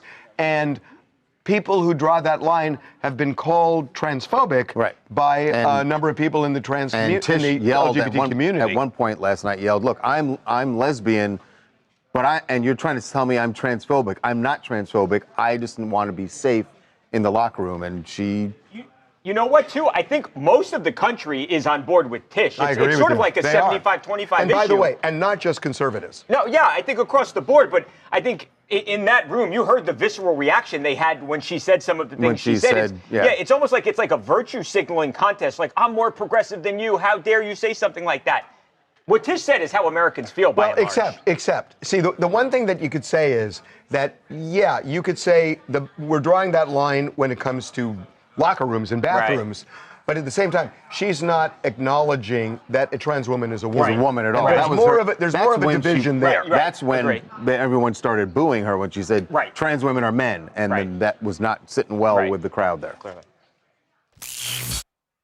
Hi guys, Ashley here from Arizona. I totally stand behind Tish. I am not trans or homophobic at all, but this isn't nothing to do with being either one of those. This is about female rights, women's rights, and we have to keep that in mind. I've been in this situation where I've been in a locker room and a woman walks in dressed as a woman and then takes their clothes off and bears male genitalia.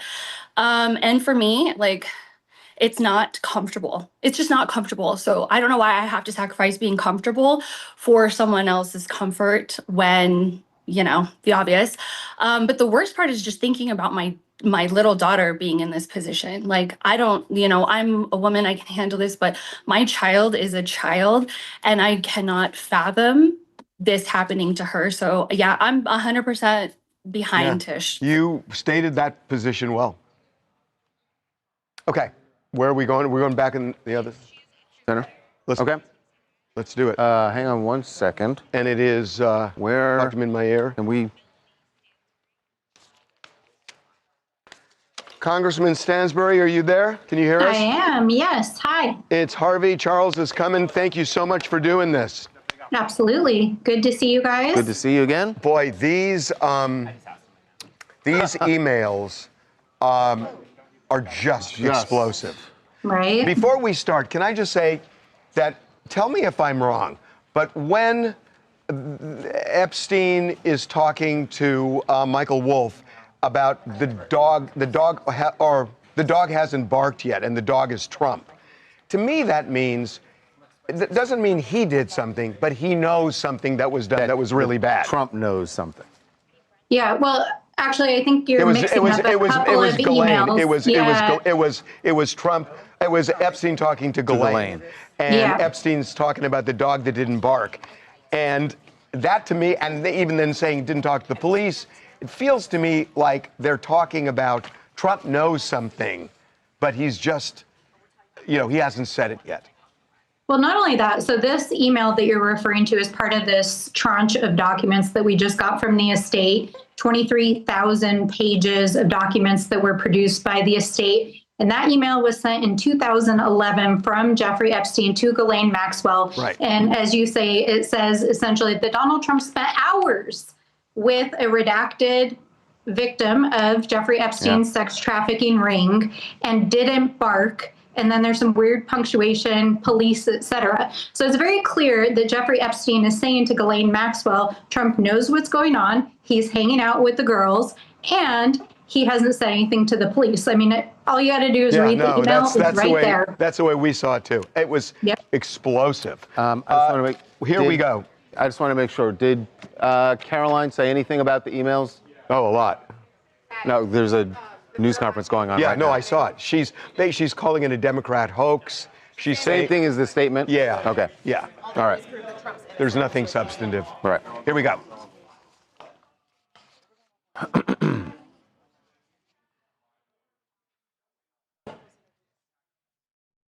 Well, joining us now to talk more about these emails that have just been explosive and have raised all sorts of questions is a member of the House Oversight Committee, one of the Democrats that was involved in releasing them, Congresswoman Melanie Stansbury. Welcome back to TMZ Live. Absolutely. Good to be with you guys. Thank you, Congresswoman. The way I see this is in 2011, Epstein was telling Ghislaine Maxwell, this is the background where he had spent hours at Epstein's home where Virginia Giuffre was there, saying, you know, there's a dog that didn't bark and that dog is Donald Trump. To me, that means he knows something about shenanigans. The president knew something, or Donald Trump knew something that was untoward, and he hasn't talked about it yet, and it seems like he hasn't talked about it up to this point either. Are you seeing it the same way? Yeah, and I think it's important to note that in that very same email, and it's a very short email, he ends the sentence by mentioning the police. So not only does it implicate Donald Trump in hanging out with the victims of Jeffrey Epstein's sex trafficking, hanging out at Epstein's house, not barking, but he specifically mentions the police. So the question is, what was Donald Trump doing at Epstein's house? Why was he hanging out with the sex trafficking victim? And what did he not bark to the police? Now, I also think it's important that the president is in apparently a tailspin in the White House today. We have reports that they are continuing their pressure campaign to try to get Republicans off of the discharge petition, and that this is just throwing fuel onto the fire because Donald Trump knows that he's in the Epstein files, and they are engaged in a massive cover-up right now, and they are trying to make Congress complicit in it. The other part of that email, Congresswoman Warner, he says, I'm 75% there. We have been talking about this all morning. I'm wondering if you guys, what conversations you've had on the committee about that particular line, what he possibly meant. You know, we haven't discussed as a committee yet the entire tranche of documents, but I think when you look at them in their totality, including the emails that Epstein was engaged with Michael Wolff, who was writing a biography about him, you know, it actually says in those emails that he knew about the girls, referring to Donald Trump. And there's even an exchange in those emails in which he asks Wolff for advice about what to tell Donald Trump in his 2016 presidential debate if he gets asked about it on the national stage. And so it also raises the question of, like, what did Donald Trump know and what did he do? What crimes might he have been involved in? And was Epstein still in contact with him while he was running for president? And was there some sort of cover up even during Donald Trump's 2016 election? And so all of these are questions that the Oversight Committee is investigating. And I think these emails, as you know, are explosive, and they absolutely implicate that the president is involved in this cover-up. Well, you know, I kind of see it a little bit differently. To me, it's a classic Watergate question. What did he know and when did he know it? Because I think the when he knew it is going to be really relevant, and especially with Ghislaine Maxwell. Does this raise questions for you about Ghislaine Maxwell suddenly getting transferred to this minimum security prison camp where Todd Blanche, the deputy AG, says she was forthright. I asked her every question in the book. One of the questions would be, did Donald Trump know anything that was untoward that was going on with Epstein? And it's pretty clear to me she says he did know something when you read those emails. So it seems to me she lied. Yeah. Well, I mean, first of all, we know that Donald Trump and Jeffrey Epstein were best friends going back into the 90s. So to pretend like they didn't know what each other were up to for decades is, excuse my French, complete bullshit. Like, Donald Trump and Jeffrey Epstein were attached at the hip and hanging out all the time. And there's photographs of them. There's photographs with them with young women. We know that Donald Trump knows what was going on. But the question about why was Ghislaine Maxwell transferred to a minimum security prison after Donald Trump's personal attorney went and met with her? I think it's a pay-to-play scheme, right? he knows that she knows what Donald Trump knows. And so he sent his attorney down there to silence her and basically give her a sweetheart deal, put her someplace more comfortable. And we know from oversight investigations that Ghislaine Maxwell is actively seeking a commutation or pardon right now. And so I think that it's very obvious that the president knows that Maxwell is a potential witness for his own behavior involving Epstein. Congresswoman, I can't imagine that this is coincidence that these 2,300 pages of documents came out today on a day when the Speaker of the House is about to, just hours from now, about to swear in the new Arizona Congresswoman Grijalva, who has said that she will be the deciding vote and she will sign the petition to release all of the Epstein files. Have you or any members of the committee had any conversations with her as of yet about these emails or about the files in general? Yeah, I can't speak to the timing, though I will say that we subpoenaed the estate months ago, and the estate themselves has been picking and choosing what documents that they send. And I think we need to also be clear that the estate may have their own agenda, right? Like they are also individuals who are implicated in all of these activities as well. So why did they release these particular documents during this particular timing? You know, I think there's obvious political implications. But yeah, I mean, Adelita Grijalva, who will be sworn in at 4 p.m. this afternoon, has already publicly committed to signing on to the discharge petition. I think it's important to make sure that the public knows we're not immediately going to vote on that discharge petition. It'll take 7 days for that to ripen once we have those 218 signatures, and then the Speaker has 2 days to bring it to a floor vote. But that's why the White House is actively trying to get the Republicans who signed on to it to sign off of it, because they're trying to basically break that majority number of signatures. So, you know, I can't speak to the timing. I wasn't involved in the timing of the release, but it is just absolutely unequivocally clear that the White House is trying to cover this up, and that Donald Trump is desperately trying to do anything he can to stop the DOJ from releasing the files that he knows he's in. Yeah, I got to say, we're out of time, but I know two people who have seen that Justice Department file, and they said to me that there's nothing untoward directly about Trump, although he's mentioned numerous times. But this has so piqued my interest. These emails are, to me, the biggest thing that's come out so far. So thank you very much. Keep the emails coming. Keep them coming. Thanks so much.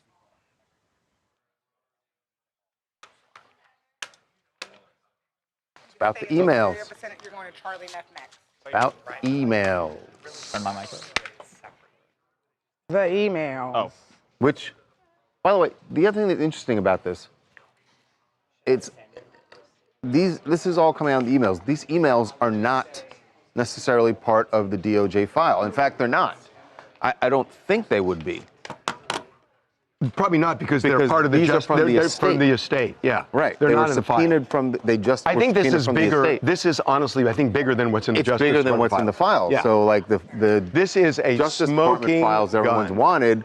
Yeah. May not be the thing that everyone's wanting. But you anyone really thought he had no idea? Come on. And is it really a smoking gun? I'm just going to say this to you guys. I've known Donald Trump for 25 years, and I used to talk to him a lot at the beginning of TMZ when he was doing The Apprentice, and we were covering various things he did. Yeah. He loved to gossip. He just did. Yeah. And that's who he is. And it's like there's nothing wrong with it. But the idea that he would wall himself off from gossip or surrounding Jeffrey Epstein is outer space talk to me. Okay, I mean, outer space talk. And he would feel no reason to wall himself off until he decided to get into politics. And I'm sure at that point, then you realize that's when you got to put the wall up. Well, I will bet you that wall's still not up. That it didn't go up at that point. He likes gossiping. It's who he is. There's certain people you shouldn't be gossiping with. I understand that. When you're... I understand that. when you decided to run for president. I understand that. I'm saying that like what you just said explains a lot about him. It's just true. He seems like a gossip. And you should hear some of the crazy. Anyway. Someone said, why have the emails we've seen be released? Why do they only have Trump implications? Why hasn't anyone else been implicated in these emails? No, there were tons of these. There are 23,000 pages. Yeah. It's going to take some time. Trump just happens to be kind of an important person. Just a little bit. I was accidentally exited out. Let's see. Okay, what are we doing here? Charlie Neff, Meghan and Harry, Kim and Chris delete the photos. Okay. My mom just texted me though. She said out with their ass. So she's. Your mom saying that? My mom will watch the show at work, and she just said out with their ass. Luca's mom. Thank you. OWTA. OWTA. She saw the picture on Anakin's desk. Yeah. By the way, what's my lunch? It's looking like the crispy rice. Yes. Spiced tuna crispy rice. From Raising Don't want any of Cane's. those? Oh, I like Raising Cane's. Yeah, same. They're really good too when they're hot. Yeah, I gotta eat healthy though. Although These are are getting a little. It's You can take off the breading from Raising gross. Cane's. Maybe I'll have one. Ew, see, then you get Maybe a 10. Wow, Harvey living on the edge. Do you dip it in sauce or you just eat it Wait, hold on a straight? second. Sauce. I don't know where we're getting them from. Did Eric approve the location? Did you approve where these tenders are coming from? Today? I don't want to talk about it. It's just, it was a whole controversy. I know. How do you not like Raising Cane's? Me and Amber got in a whole screaming match about it. It was ugly. You don't like Raising Cane's? Eric is our resident. It's fine. I'm gonna eat them. I'm gonna eat them. He said he did like Raising Cane's. I'm gonna love. Wait, do you like Raising Cane's or no? Apparently, Eric wanted tenders from somewhere I do. They're else. just a little bland, you know. Thanks. You know, you're not lying. They are bland. Yeah. Sometimes they hit a little bit more. Yeah, I mean, those are the ones that can Just just gotta get the. pound back. I don't like the sauce. You don't like the cane sauce? I don't like I'm not like a mayo-based sauce kind of gal. Okay. That's fair. Is ranch dipping sauce, is that a California thing? Oh, ranch is great. Like when you use it for Colorado. ranch, when you use ranch for dipping sauce, it's an LA thing though. It's a California it's thing, not. right? It's a worldwide thing. I feel like we invented it though. Oh God. Let's Okay. get started. Kris Jenner and right, here we Meghan go. Harry. Here we go.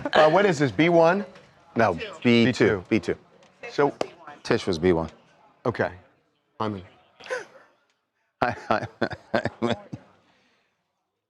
Yes. So we were saying tighten up. You're saying tighten up. Here we go. Here we go. Okay. All right. Jump in early, Charlie. So there's a little mystery surrounding Kris Jenner's 70th birthday, and some photos that were taken at that fabulous party over the weekend at the Bezos home. Well, Kris took a lot of photos, as you'd imagine, and included in those photos, she took some with Prince Harry and Meghan Markle. No big deal. They were there. No big deal, right? She took pictures pretty much it's a with nice everybody. photo. What's the big deal? You go there, you expect that picture. So, for some reason, She posted an album with all the She posted pictures. a whole album with all of her friends who were there, as you'd expect. But the photos with Harry and Meghan have been deleted. They're no longer in that album. Why so, Brown? Well, we got to the bottom of this photo gate. So apparently what happened is, I didn't realize this, but in the UK on Sunday when these photos were posted, it was Remembrance Day on Sunday, which is meant to commemorate servicemen and women in the UK. Okay, and then what? So what? So I guess... No, the reason I'm saying what is, I get it. Yeah. They show up at a party. The one thing you know that's going to be at the party, other than gazillionaires, are cameras. Right. And you know your picture is going to be taken. So if you really have a problem with that, why are you even going to the party? But the photos were posted the next day. Like, imagine if someone looked like they were Of course celebrating they here were. on one of our holidays, like 9/11. It wouldn't look We're good. having a big party celebrating our 20th anniversary. right? Yes. We're doing it Friday. Do you think there are going to be pictures you're going to post on Saturday? Oh, definitely. I'll post Friday night. Okay. Well, what's the difference? What's the difference? What's the difference? Well, it's a big holiday where they're kind of like still the representatives I know, but they of the show UK. up. He's wearing the poppy. So hold on. So Yes, we should say you'd see in the photo there that Harry is wearing that red poppy. For Remembrance That Day. is for Remembrance Day. So I guess he is up to code you would say. But she is not. Meghan was not wearing. She's also an American. Yes, she is, but she's also a member of the royal family. I get now. it, but it's like you showed up at the party. You knew there were going to be cameras there. You know people are going to take your pictures. You know it's going to get public. It's pretty simple, right? If you knew that you're going to be at this party, you knew that there were going to be cameras, you knew there'd be photos, you knew they'd be posted. If you had an issue with Remembrance Day, why wouldn't you say that to Chris or someone on her staff? Don't take our picture. Hey, don't post our photo. Take the photo if you want, so you can have it. But you know what? Don't post it. But the thing is, because we have an issue with Remembrance But you know what would happen? Then there'd be no pictures of them, and people would do a story saying, "Oh, they didn't have their picture taken because they didn't want people to know they were there because of Remembrance Day." So then don't go to the party. How's that? Oh, no fun.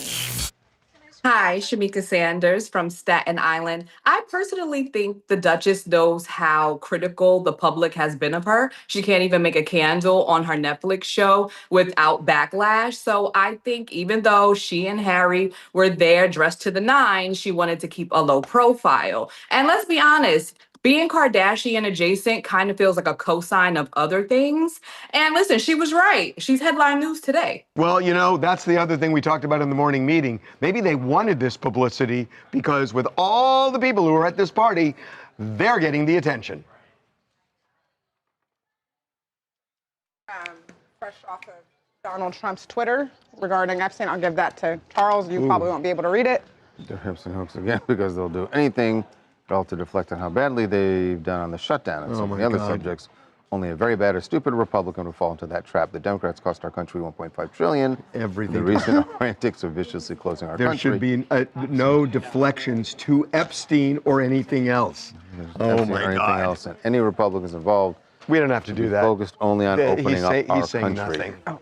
Donald Trump is saying nothing. He's throwing he is spinning out of control. But he tweeted a couple minutes ago. He is pressuring, and this is what the Congresswoman said. He's pressuring Republicans. No, believe me, he's on the phone with them saying, "I'm going to primary you." Yeah. This could be really interesting because I think that he's lost his mojo. And I think that there are some Republicans who are going to break with him just the way Democrats broke with Chuck Schumer. I think on this issue, they are going to... He's testing them, and I think he's going to... Yeah, if this is the test, he's going to lose. I think he's going to lose this one. I just got to say, you know, again, and as you said, the people you know who have seen the file, there's nothing in there that's untoward about him. And it just goes to what my mom always said, cover up is always worse than... There is no... From what you've told, there's no crime. I know, but hold on. So he's making it so much worse by... Hold on. The people I've talked to have seen the file. I don't know, but they said nothing untoward about Trump. Correct. I don't know whether that means he didn't do anything, but he knew something, or whether it even was addressed. I'm just telling you what I was told. There's something that is so logical in my head right now that if it's just that, why is he doing somersaults and acting so guilty if there's nothing in there? So I don't know. I'm just telling you what I was told, but there's got to be something there. It may not be anything he did, but something he knew maybe. But, there's something he's going to desperately digging in your heels to cover up is what is going to end up looking way worse for him. And dude, I mean, it's like there should be no deflections. He's talking about deflections. He's bombing Venezuela. No deflections to Epstein or anything else. He's the king of deflections. And I don't think people are buying this anymore. They're not buying what he says about the economy. Clearly, they're not buying that. And they're not buying this. I'm not saying they're not buying anything he says, but they're not buying this crap. I read it. All right. What are we doing now, C? C. What's C? You had some Meghan comments. Did you want any Meghan comments? Or are you ready to move on? What did they say? Yeah. Why can't Meghan catch a break? But she could catch it. Well, why can't she catch a break? It just seems like everything she does. Okay, are we wrong here? the chats are kind of like 50-50. Some people love her. What, are and we then wrong? others I don't. think that's right. Go to a Kardashian party. Don't go to the damn party. But I think everyone is so hypercritical of every single thing that Meghan Markle does. Yeah. And she is so conscious of it that she keeps stepping on her own, you know what, because unless she wants the she's attention. worried about. No, I don't. No, she doesn't want that attention. You know, when I heard this. But they went to the party. But so did Beyonce. I understand that. But if they're going to the party, knowing the backdrop is there are going to be cameras. Hey, Meghan, there are going to be cameras there. It's a really important day in England. I think it's probably a bad look for us to go because even though we want to, because we're going to get trashed because people are going to take our picture. But I mean, you don't think that was... In the chat, they said, but Harvey, they aren't representatives of the royal family anymore, Okay. so that doesn't matter. Then don't take the picture down. Then don't take the picture down. People are saying that she's like very opportunistic, so that's like big, you know, she's going in there to like, with the knowledge that she's going to get photos And by the taken way, of her. if you say, look, the People picture went weren't- up. To take it down just creates another news cycle. Right. They should have said. Just leave it alone. They could go to the party Yeah. and just tell Chris, hey, we can't have you posting Okay, photos. but then there's a story that Meghan and Harry were the ones that were not photographed, and they weren't photographed because they shouldn't have been there because of remembrance. Nobody would know.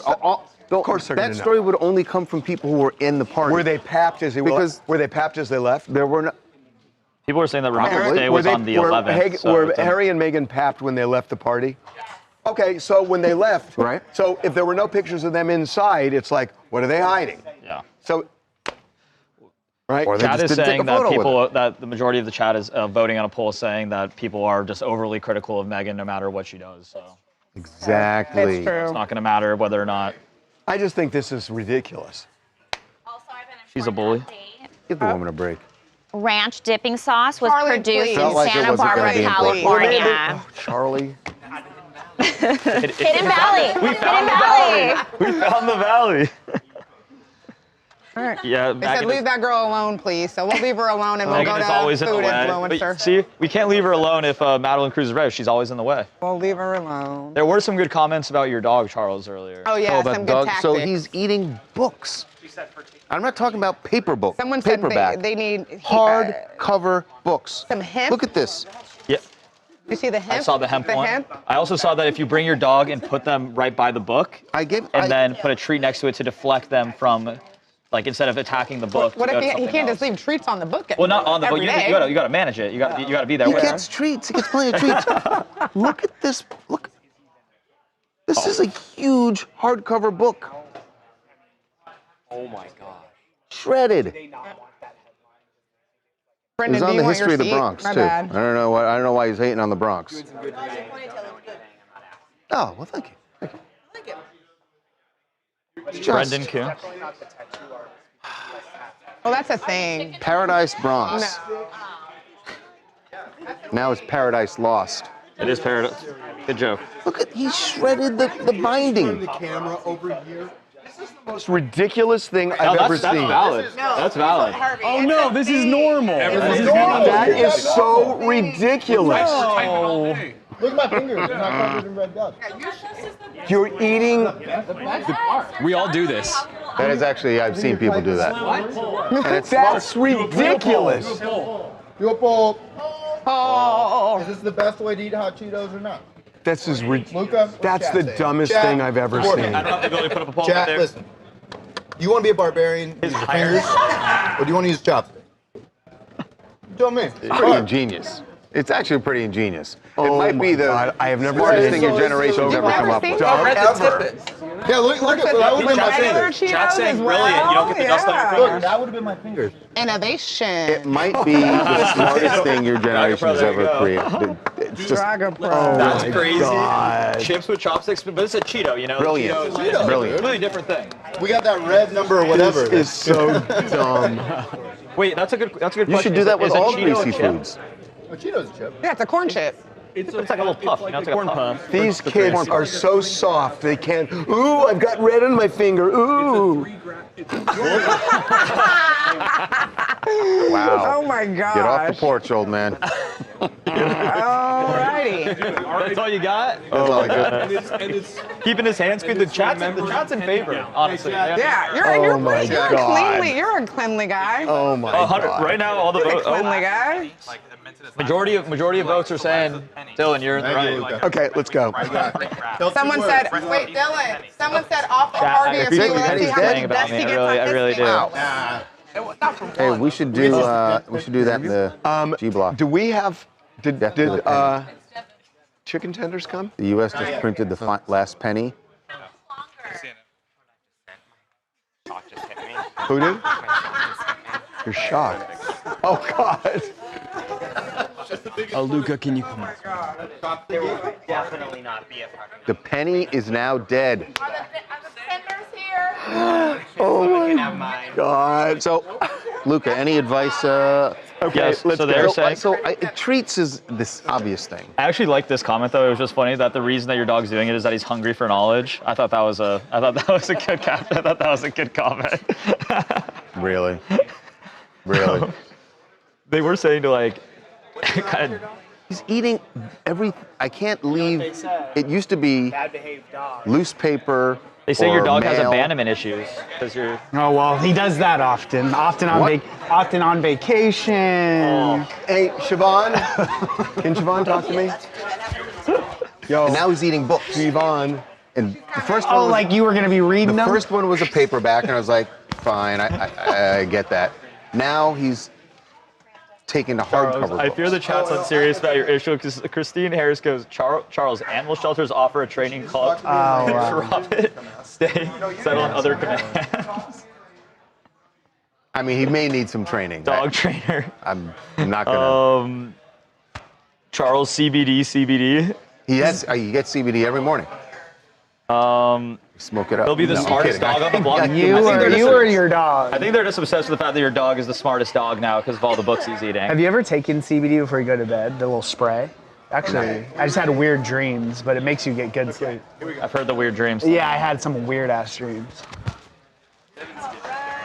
Oh, you think it's a mood change?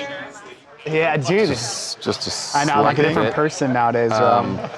What was his name again? Oh, Charles was saying chew toys instead. He's got tons of chew toys. But like deflect. My dogs are so well behaved. Because he never sees them. They're just so well behaved. When's the last time you spent any time with them? I mean, besides in your house. No, I told you guys that. You ever walked your dog? I literally come home and Jack is standing at the top of the stairs and he's wagging his tail. That's so and I cute. lay down and Stanley and Jack come over and my dog walker saw me laying on the ground and she was about to call 911. That's where it was. The fact that you melt like a puddle when you see your dog. I love this. Harvey, are your dogs? Do they sleep in the bed or do they stay on the ground? No, they. I mean, this guy's probably got the complicated. biggest bed on earth. California, It's complicated. California King? It's complicated. They don't start there, but they. No, but they do sleep in a crate for part of the night. Oh, okay. All right. I'm gonna have to put These dogs are the bestest. Hobbs They is are going the back best. in the They are crate. so amazing. Thought Hobbs had graduated from the crate. I guess not. Michael Duarte. Yes. He, what was his? Eats with He was like a food with bare hands. Okay, That's right. here we go. Yep. Yeah. Or that's exactly what Dylan wasn't doing.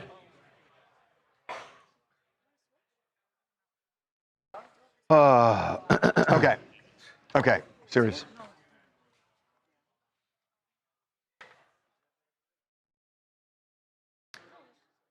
So we broke a big story this morning on the website about a food influencer, Michael Duarte, who went by the handle Food with Bare Hands. His family announced over the weekend that he had died. And all they said is that it was a horrible incident. There was no other description of what had happened. Well, we got the information this morning about a camping trip that Michael had gone on with friends that did, as the family described it, take a horrible turn when they decided that he was having some sort of mental break, and the people who were with him decided that they needed to call in EMS, paramedics, and police. Sheriff's deputies also arrived. This happened in Texas. And unfortunately, there was an altercation between Michael and the officials who had shown up to help him, and he ended up getting shot. So there's a lot of... Yeah, so the sheriffs basically said that they got a call from 911 for a male subject acting erratically with the knife. When they get there, he approached them threateningly, and basically he wasn't obeying their commands. And then at one point was coming at the officers and said, "I'm gonna kill you." So one of the officers fired 2 shots. He was then transported to the hospital, and that in San Antonio, that's where he was unfortunately pronounced dead. I mean, and the irony to it is they came to help him and ended up killing him. Correct. And it's I guess a week or so. Him and his wife just had an anniversary. They have a daughter. I mean, it's just a tragic story. Was it just with friends, or were family members there? We don't know if as well? family members were there. We're not sure if obviously his wife was there, but I mean, just tragic that this guy had separately, millions and millions of followers, was known for his food blogging and whatnot, and you just. But this is a problem when you have people with mental health issues. How do you handle it when they have a break, right? And we heard a lot about this during the pandemic, that there would be... And it's gotten worse. Yeah, that people would call for paramedics, but when police show up, and some people feel like the answer is that you don't send armed officers. But if someone's if an officer's coming after you with a knife saying, "I'm going to kill you," it's like, what are you going to do? So I don't think that's legit. But I didn't say whether it was legit. No, I mean, I'm just saying I don't think it's legit to say you should go unarmed if somebody has a deadly weapon. Right. So I'm just saying I don't think that argument is legit. Well, and we should say we don't know. There was no part in the report about Michael being armed here, right? He has a knife. He had a knife. He did have a knife. No, he had a knife. He was coming at them with a knife. knife. He was coming at them with a knife. There you go. And just the final thing is, people look at celebrities and they say, "Oh my God, this guy is rich, this guy is famous," and they think they just have the life, and that is just the gloss, And what's underneath it, it doesn't translate always to, "Oh, they have such a good life." It just doesn't, and people kind of mistake that a lot and think, if I only had money, if I only had this, and it just never goes that way.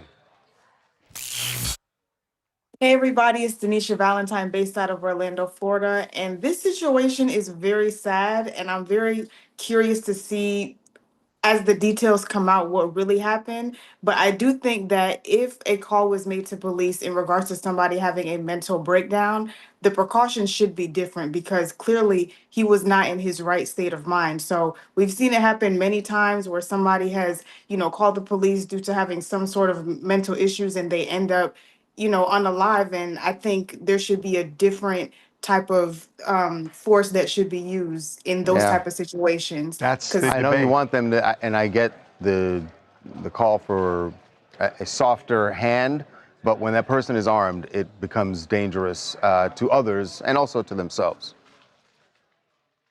Okay, so that was C. What's D1? Ooh. Okay. Napkins. Charles got you one too. Dylan, I hate to break to you, and Harvey, this is a win for you. The poll ended with fingers, licking your fingers being the winning. Oh, gross people. Oh, wow. And the chopsticks being the weird thing, so. Oh, what do you think? What's the review? What are you feeling? It's so good. Yeah, he did go soft. All right, dude, come on. Yeah, this is one you can't eat on. It's so good. No, you got got a little chicken. Okay, my question is this. If I dip this in now that I've eaten it, Charles can't dip. I'm good. Now, is double dipping okay? That's next. I'm not dipping. If double dipping, that's your bowl. This is so. For the mic. Really? No. Canes is awesome though. Good fresh Canes is this like is some of really, the best. Yeah. It's a little cold. What's that? Eric. I don't know. Kyle, are we doing Death of the Penny? Even when it's cold, it's good. That's how you know. Indeed, G Block.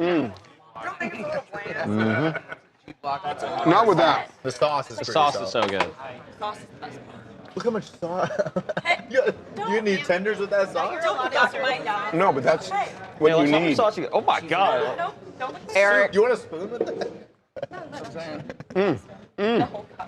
Yeah, you could not go on the chicken. Yeah, definitely not. No. Oh, the hot sauce. Also, I'm not eating on camera. I'm with Eric. These aren't. Show Corey some love. The kid Corey. Wow. No, I'm not going to turn Dylan. I like it. That's solid. Their fries are The fries are good when they're hot. The bread is good when it's hot. The bread is. What is Harvey eating? Harvey's This is not good. at the moment. What do you give it on a scale of 1 to 10? So they don't season anything. I They agree don't with them. season. I don't think It should be spicier, but Okay. the sauce makes up for it. Yes, I agree. I think that, that is the biggest knock on it, that it's not really seasoned. But it's, yeah. But they throw a little like Cajun seasoning on there or something? No, I'm saying if they did, that'd be, like if they added like a spicy tender to their menu. Come on, yeah, a little garlic powder. There's a lot of stuff. There's a lot of stuff. I'd never eat that little junk. Pokey Ninja Fun, just try it, man. Everybody can eat anything, you know? Arnold, I'm sure, had a burger or two in his day, you know? Let's see. Harvey's gonna add that to his favorite list, as he should. As he should. Hot sauce, yes. You get the Louisiana hot sauce on those? Yeah. The Crystal? The Crystal. Yeah, that's right. Where's your I hot have a whole sauce? bottle of that at home. I love Crystal. Where's the hot sauce? It's like $1 for this big old You threw it bottle. away? It's so good. Is he? I see Derek. Yes, Derek's right there, guys. What is it? Soccer players. I have that in my fridge. This is my favorite hot sauce. Do we have any sound from Jack? It's so good. No, and it's like $1.69 for that bottle. It's His so good. announcement? It's really, really good. Okay, let's go. Derek for JFK. He did announce. He gave this. Yes. You know that, right? Do you guys want to have him sit on the opposite side? Because you did Beckerman on this side. What? Madeline, they're eating canes. Or they But aren't we going to show? Oh, you're. On the screen. Yeah. Birdie Canes shot for on the that office, side. guys. Sit Big right win. Was it where? Oh, on the chair. Caroline is living in fear. Or if you want to stand up. Where was whichever that you report prefer. from? Okay, I'll probably stand up at Okay, some point. if you stand up, just stand right here. They'll be right here. A lot of love for Derek. Yep. Nice. Can I start here? They'll frame you out. See. Okay, here we go.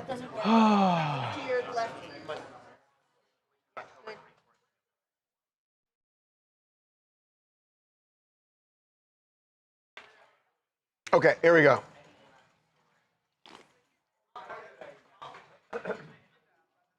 You gonna? No, that's fine. It's fine.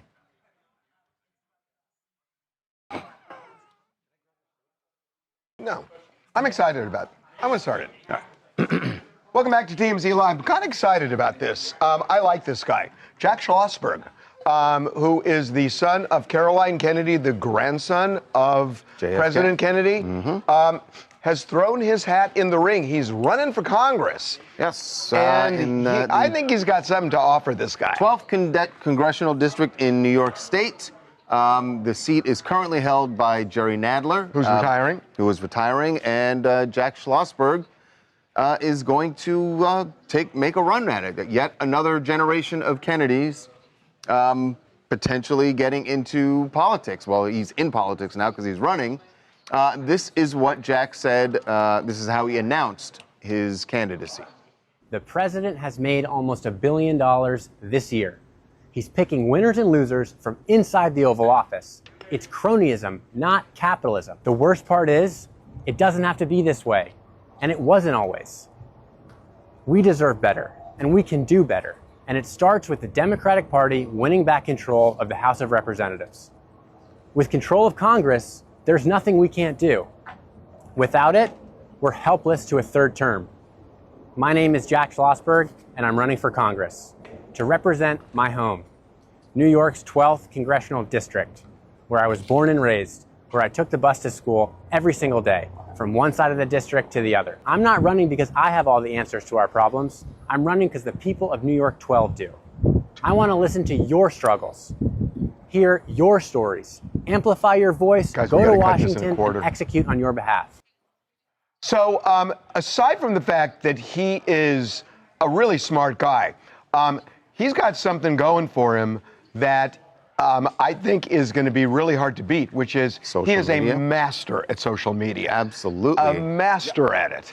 And we've had him on the show talking about some of the things he's said and done on social media. Remember, we had him on, a few months ago during the summer. Right. He was doing a YouTube show. From a van that he was living in, going all over the country. And he did say to us that, because we asked him about potentially running, he said, well, stand by. Right. And now he's made that announcement. He had a plan. And remember, this seat is held by Jerry Nadler, who was a noted Trump antagonist, ran the first impeachment process against President Trump early on, back during the first administration, he was on TMZ Live talking about that Melania Trump video he did, where he read the letter in her accent. In her accent, he had a wig on. He had a wig on and everything, and she was talking about the Ukrainian doing. refugees and so forth. He knows how to whip up social media And by into the a way, frenzy. It runs in his blood, too. Did you notice the very first thing he said in that video? One of the first words he used in the first sentence was billionaire.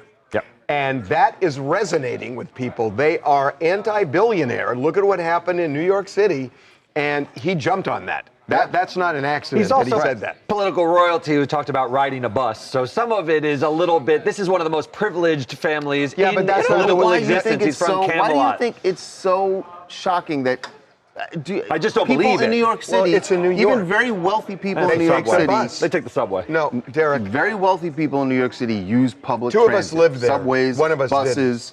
Right. I've lived there for No, about 4 you months. did not. In Get between outta college and here. law school. But he's a really interesting guy. Watch him. Hello, everyone. My name is Kamar from Atlanta, and I will second you. When it comes to social media, he is a beast, but we also have to recognize this. He is cousins with RFK, and he's pretty tight with the president. His Instagram video, it was a little shady, but I would tell you this. Here's the real play. A House seat is a clean runway for a future presidential bid. He's charismatic, and he's a Kennedy, but I will say this. I think he is gearing up to run for president, so I'll just keep my eyes on Well, the story. his grandfather started by in the House of Representatives. So yeah, one small step at a time. We should say though, as you might imagine, his mom, Caroline Kennedy, is a little concerned. There's a report that she is concerned about, her son getting into politics, and with the family history, she's worried about violence. If that's true, you could certainly understand. Of course. You got to cut that down to 20 seconds. That was endless.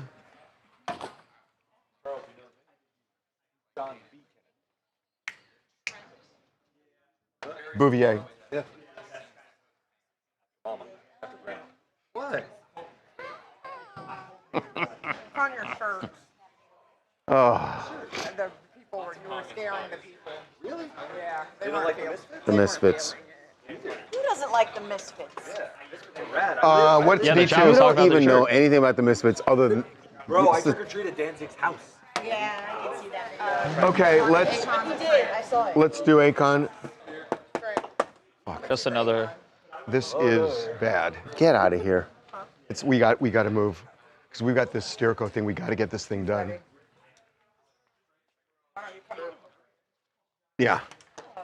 I may dip out if we don't finish by noon. Can you stand here and have Charles stand where you are? Right that way. Okay, here we go. Yes. I honestly don't know. So, I don't know. and he definitely doesn't know jack shit about anything. So I did get the sauce. That's what makes it good. It needs to be spicier. Yeah, it doesn't have any. It doesn't. Exactly. But the sauce saves it. Saves it is really. No, I agree with you. It should be spicy. I agree. Yeah, be something. Harvey, next time you try with some of the Crystal hot sauce. Crystal is top tier make it a hot 10 out of sauce 10. from the. Okay, here we go. Got it. You want some Crystal? I got some in my bag. You want to come over this way a little bit? Thank you, Charles. Thank you. We're trying to go there. Just to You know that, right? tell the audience, I don't know shit about this story. Let's go. Trent early. Well, sometimes life does imitate art. Akon, one of his most celebrated songs, Locked Up, guess what? Got locked up. Life imitating art. Yes. He did get locked up in Georgia. He is out already, but there was little mystery as to why he was arrested at all. Well, we have now gotten to the bottom of it. It has to do with his Cybertruck. Yeah. I mean, Akon has enough money to get a driver, but he got arrested because he had a suspended license driving his Cybertruck. Those things must be addictive. Now, hold on. He got his license was suspended. Why? Because he had abandoned, well, yeah, he had or that was found on the side of the road. Yeah, he was found on the side of the road, and they had issued a bench warrant for his arrest. Oh, And he no. never- and Then so his failure to appear. Yeah. And then he got his license suspended. It's the bench warrant that got him arrested, because I don't think you necessarily get arrested just for a suspended license. Well, they don't let you drive, right? Well, they don't let you drive, but that doesn't Correct. mean they throw you in jail. It's the arrest warrant that he didn't appear. That he didn't appear. That's why he ended up in the pokey. Well, no, it is. We just like when you suddenly just throw in like really old time terms like the pokey. Letitia in Dallas, I'm so glad we found out what happened, because Akon is really not in the news so much, other than his wife filing for divorce back in September. But you know what? He's in India and she's with him. But sidebar back to the arrest. I'm glad it's not anything bad, because everybody loves that song. If you play it at the wedding reception, if you play it at the club, we locked up, we liking that. I would hate to have to remove him from my good vibes playlist. So Akon, go ahead on and get your license together. Stop riding dirty. Stop it. Can I just say something to you? I know this is a little off topic, but when I was really young, and I bought a house, and I ended up redoing the kitchen, and I had the exact same cabinets, and it just brought me back to my youth. So you've made me feel better today, so thank you. Oh, good. I love it. We needed some time. Did I figure Akon out or what? Did I figure that out or what? Wow. Before you dip out, do you want to do? Where are we going? Well, wait a minute. Do we just do E? We just did D2. So All right. we're going to E. Well, if we can get this done by noon, I'm okay. So do you want to do your headlines really quickly, and then they'll vote, and then. Well, let's get E done, then we'll do Got E, F, and headlines. G and headlines. What are we doing with you? Taylor Swift and the Backstreet Boys. Oh, okay. Let's go. What are we doing? Taylor Swift and the Backstreet Boys. Oh, I know it all. Do you have your mic? I know it. Can someone tell me, AJ? I know it. I know the story. Do you know how to pronounce his last name? McLean. AJ McLean. All right.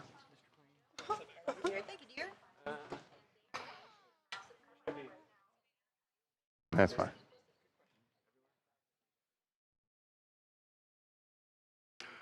Okay.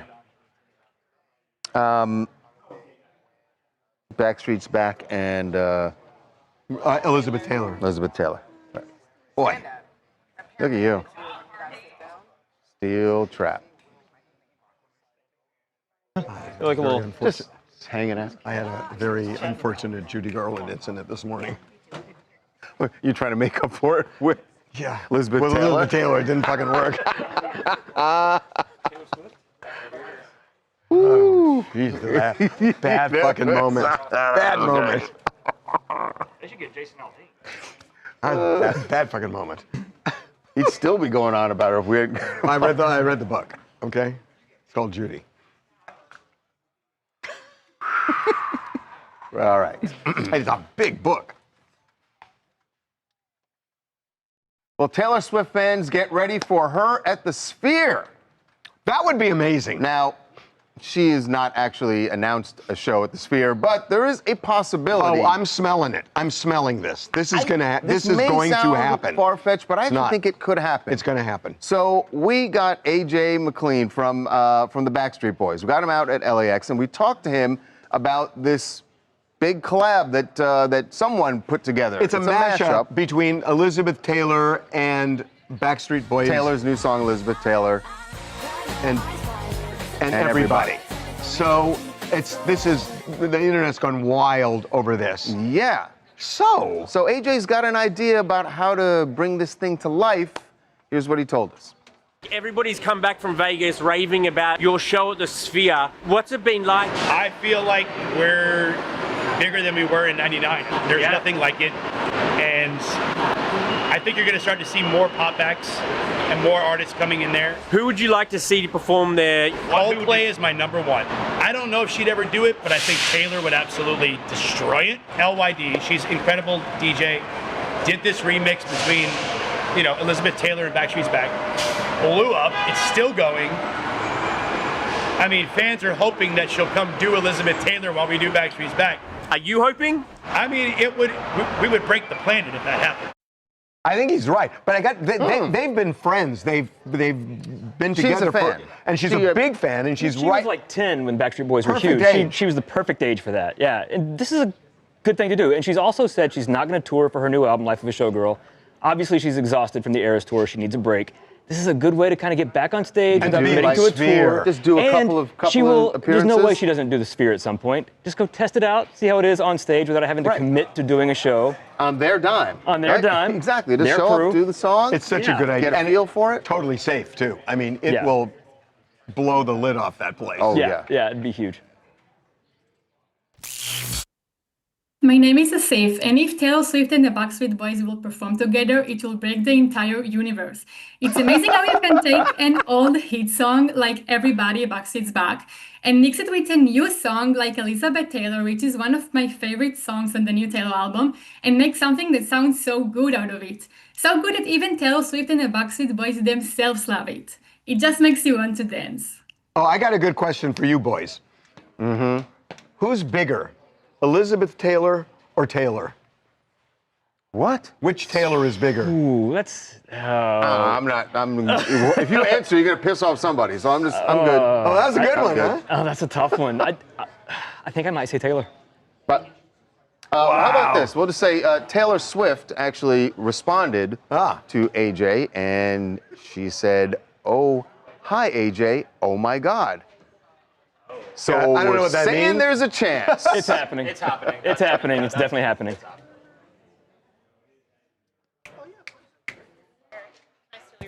I want to do a poll. Bigger. Which Taylor is bigger? Elizabeth Taylor or Taylor Swift? We just don't want to say it. Yep, let's see. And you have to look at their lifetime. I mean, but Elizabeth Taylor's dead. But you know the scope of Elizabeth Taylor, right? Thanks. Breaking news. Well, not right, but you know the scope of Elizabeth Taylor. Taylor Swift, who's bigger? She was. No, they don't know the scope of Elizabeth Taylor. But she was huge. You know that. I mean, you know that. A lot of our chat are relatively older. They do. I like the people in the chat just saying Taylor. See, I've been getting a lot of Lizz's. Well, I'm talking about people just saying straight Taylor. Taylor, like, oh yeah, Taylor. we know you gotta put Liz or Swift. Taylor, Liz or Swift. Yeah, I am seeing a lot of Liz Taylor though. Elizabeth, Taylor is big now. Elizabeth was big in her day. Well, of course, but I mean, who was? You know, you can kind of judge it. Like I could do like Leo DiCaprio and Marlon Brando. Who was bigger? But I don't. But there's. I know that Elizabeth Taylor was tremendous, had an incredible career, but I wasn't of conscious age to have experienced the Elizabeth Taylor. I was. Someone said this can't be answered. Some generations couldn't appreciate who Elizabeth Taylor was. Well, I know, but I can appreciate that she had a tremendous career, but I can't compare her career to Taylor's because I wasn't she alive during her career. Not only huge, in some ways, she invented the kind of pop culture following celebrity type things, which she had 7 marriages. You know, the Richard Burton marriage was 2 of them, huge. Married him twice. Cleopatra was a huge fucking deal. Doing it again. The production of it was, She got sick and had the trach. She has like a really good documentary on HBO. That's wait a minute, this is what you remember of Elizabeth Taylor? When she was filming Cleopatra, and then they had to stop filming for like 8 months because she got sick and had a tracheotomy and almost died. Okay, fair. Yeah, and it was like a big part of the documentary. It was huge. Fair. They were carrying her out. She literally died on the surgery table. Taylor's pulling away. Really? No, by a lot. 63% to 37%. Interesting. Rose B is really no comparison at all. Taylor is. I know. Well, I'm sorry. You know who Abraham Lincoln is? I do know about Abraham. Well, he's dead too. That's you know, true. why don't you know that? We got some Abraham Lincoln news coming up in another block. Really? Yeah. JLo 5 basically says, You're doing it again. What have I done? Picking up where you left off. The morning meeting. Oh, Elizabeth Taylor? oh my gosh, don't do that. Don't do that, please. We're doing Dancing with the Stars next with Addie. All right, please don't ever do that again. It was so hard. Did you hear it? I was like, oh. I heard that thing. Oh my goodness. Yeah, please don't do that again. Uncomfortable. Do you do that at home? By the way, No. what block? This is F? Yes. This little Gen Z knows about Abraham Lincoln. Come on. We know who Abraham Lincoln is. Yeah, everybody knows who Abraham Lincoln is. Okay. Okay, here we go. Oh, wait a minute. Is this G? No, F. Okay, right after F, we'll do headlines. Yep. Okay. Very familiar face on Dancing with the Stars last night. That would be the former host, Tom Bergeron. Wow. And I love Tom. Tom was great, man. I love him. So it's just nice. He's also a really good guy. Yes, nice to see him back on the set there. What's interesting is they clearly invited him. He didn't crash. Like, he didn't just show up and grab a mic. They wanted him there. Remember, they put him out to pasture, I think, in 2020. I don't know that. Do you still want to say that?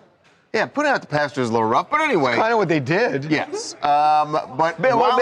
Because he was also, he criticized the direction of the show. They put Sean Spicer on, Trump's former he didn't want press to go secretary, political. and didn't want to go political. Right. So while he was on, Tom was actually critical of the show right now, which is having tremendous success. Yet you get that call, and here's what Tom had to say. You guys were great, but in my last comments as a judge, I want to talk to the network. This show is setting ratings records again. So next season, bring back the results show. Yeah! Let the whole country vote. Let everybody vote.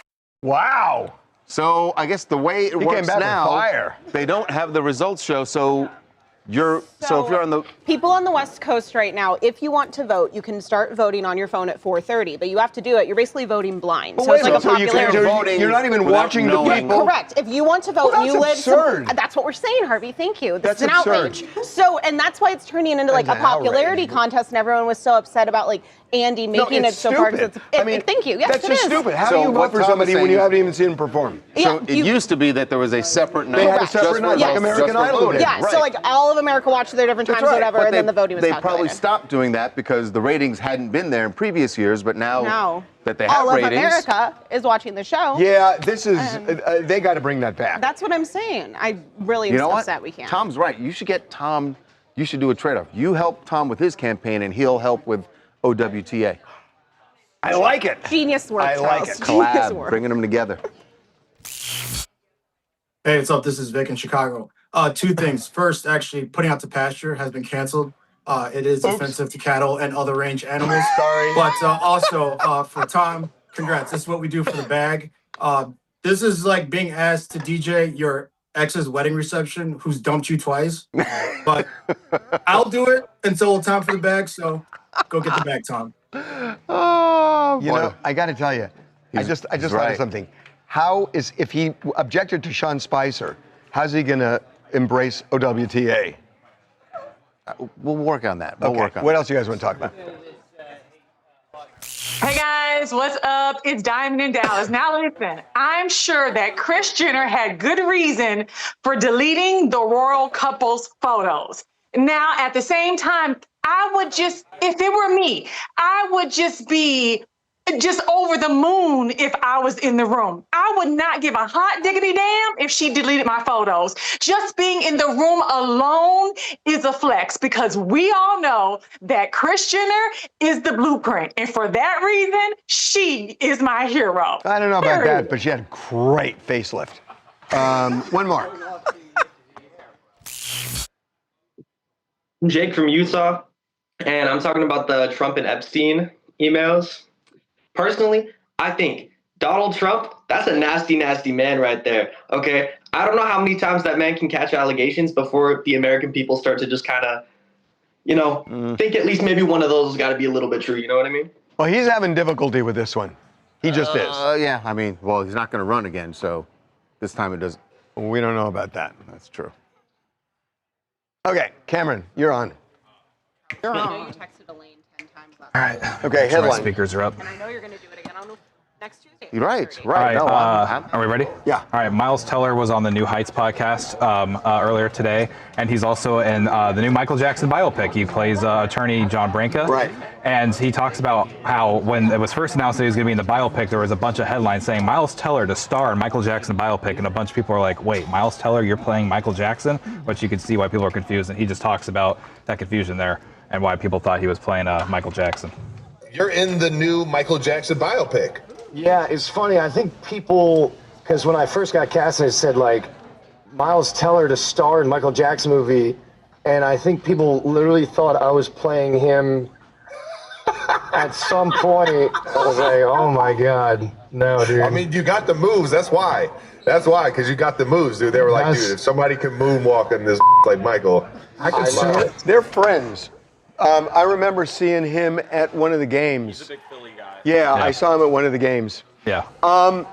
So I wish I could say something that I shouldn't say, and I'm actually not gonna. But it's really funny about this movie. But anyway. Is your Alda movement over now that the government is open? I'm not willing to say it's over. And they're only going to open it till January 30th. So they could fucking close it down again. I mean, they could close it down again. Let's do G. The movement still lives. The movement is not still dead. lives? Yep. The revolution continues. It's a revolution. Where are we going? Wherever you want to go for G Block. They're opening it till January 30th. Give me a break. If you were an air traffic controller, 3.7? If you were an air traffic controller, or you were in school to become one, would you go through with the school knowing this is the drill now that every couple of months you don't get paid for 3 weeks? Should we get someone to talk about that? And No. you want, Okay. what, 2 minutes? I was trying, Kyle. Okay. You know, Eric. 15. All right. You're right. It's not spicy. It's not anything. Yeah. It's just bland. Yeah. It's just breading. Yeah. Because he's got that level, like Yeah. there's no like lingering No, it's good right. taste. Yeah, You're that's right. fair. Boy, they figured it out with that sauce, though. Oh, that sauce You is can, amazing. you could hide a million sins with it. Okay, here we go. You like the sauce?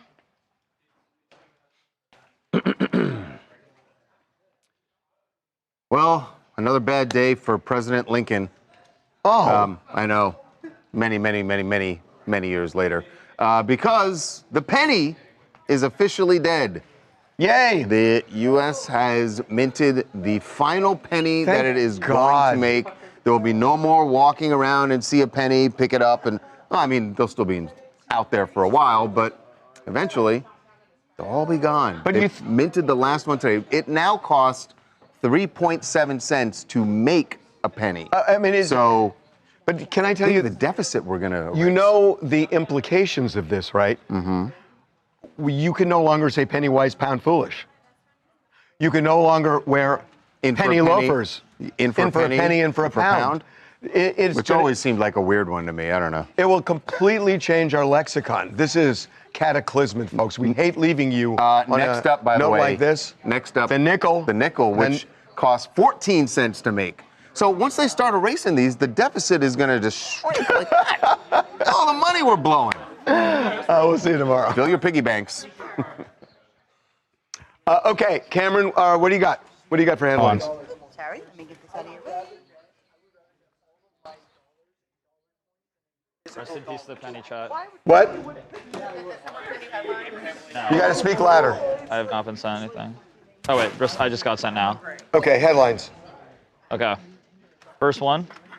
From Cats Are Alien is Miles Teller moonwalks into confusion. Emily Stovall says Miles tells MJ rumors to beat it. That's a good one. Maria G, Miles telling it like it is. Neil Taylor, Miles Teller is no moonwalker. Faye Vixen, Miles beat it to the moves, not playing MJ, but can keep up with the best. Miles tells it y'all not the one. Miles Teller thrilled on setting things straight. Miles Teller caught an MJ mix-up. He ain't the man in the mirror. Okay, go back. Miles Teller. What's the rumors? Miles tells MJ rumors to beat it. Okay, it should be Miles tells MJ rumor mongers to beat it. Put mongers in. Who did that one? That was Emily Stovall. MJ. Okay. Emily is like, she's been a while Miles since Teller's Emily's top. won. Emily, good Miles, for you, girl. Emily's won like 5 or 6 times. Oh, okay. Yeah, Emily's a good one. Emily, you already know where to send the information. At this point, you have every size that we have to offer. So, Michael Jackson rumor mongers to beat another it. shirt, or would you like a signed poster? You might already have this as well, but What an inspirational picture. Yeah, Emily, you have everything that we have at this point. So you just email me. You know where to go. TMZideas@tmz.com. If not, but good for you, Emily. Emily, we're proud of you. Always proud of Emily. Legend. Oh, you want to see it? That's what it looks like. Nice. There you go. Oh. Oh. Oh. Emily, it does exist, though. It does exist. Shout out, Emily. Let's go. Who's shot? The money shot. It is. Yeah, it is. It would have been good if that was for the penny debacle. Then it would have literally been the money shot. I'm so sad about the penny. Really? What's the tide of the penny? Just sentimental. I mean, 232 years old. You know. Yeah, but like it's a penny. It is a penny. Yeah, it did have a good run. It did. 232. I mean, that's longer than some civilizations. That's actually very true. You know, historians will find the penny one day, and it'll be a relic. Sorry. So, penny saved is a penny earned. Sky's the limit. That's very true. That is very true. All right, I'll stop participating. Charles, what Celsius flavor are you getting today? Honey, one fan. I'm not sure. Is that your? Hey, hold on to those. Those might be worth 3 or 4 cents. We'll make sure to get yours tomorrow for sure. I'm not sure why we missed it. I'm not sure if it was good or bad, but they're never bad. Some are just always better than others. What is a money shot, Liam? Or now. Wow. Starbrights, thank you.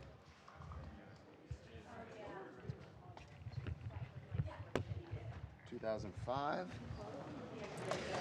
Heather, if a penny is gone, how do you pay $5.31 on something in cash? You won't. You don't. It won't be. It won't be. 2011. Cash is dead. We still have penny in England. Well, it's not an Abraham Lincoln penny. Okay, this is about America right now. They still have penny. Yeah, they do have. Yes, 1 pence. 1 pence. When please. I finally want 1 pence. Please, sir. A pence. Please, sir, just a pence. Could you spare 1 pence? Pat Snyder, thank you. I appreciate that, man. Yo, Charles, what you doing about the dog? Well, guys, that's what we're trying to. We need your help. Asked you guys. We need your help. That's why I was literally coming back over saying, like, what's up with the dog? What do I do? I mean, you know, a lot of them were just kind of. They're saying your dog's smart, so I mean, maybe be happy with that. All right, I'll take the. Maybe one day he'll learn to like speak. You know, after reading all these books, he's just consuming knowledge at this point. You know, to be able to. One day you're gonna walk in and he's maybe just gonna say, more hey, Charles. fiber. Maybe he needs more fiber in his diet. Well, they were saying you could also just tucker him out so that way he won't do it, or get him like a plastic book, like a chew toy book that looks like a book, you know, and give it to him instead. Get him his own book. Yeah, get him his own book. That's not a bad idea. By the way, Cameron, I love that headline. Love that headline. That's Austin's headline. That's a great Dead headline. at 232. That one's good. It's a great run. It's a great run. 232 years. Thanks for joining us today, guys, on live. We'll see you guys tomorrow at the same time. So, later.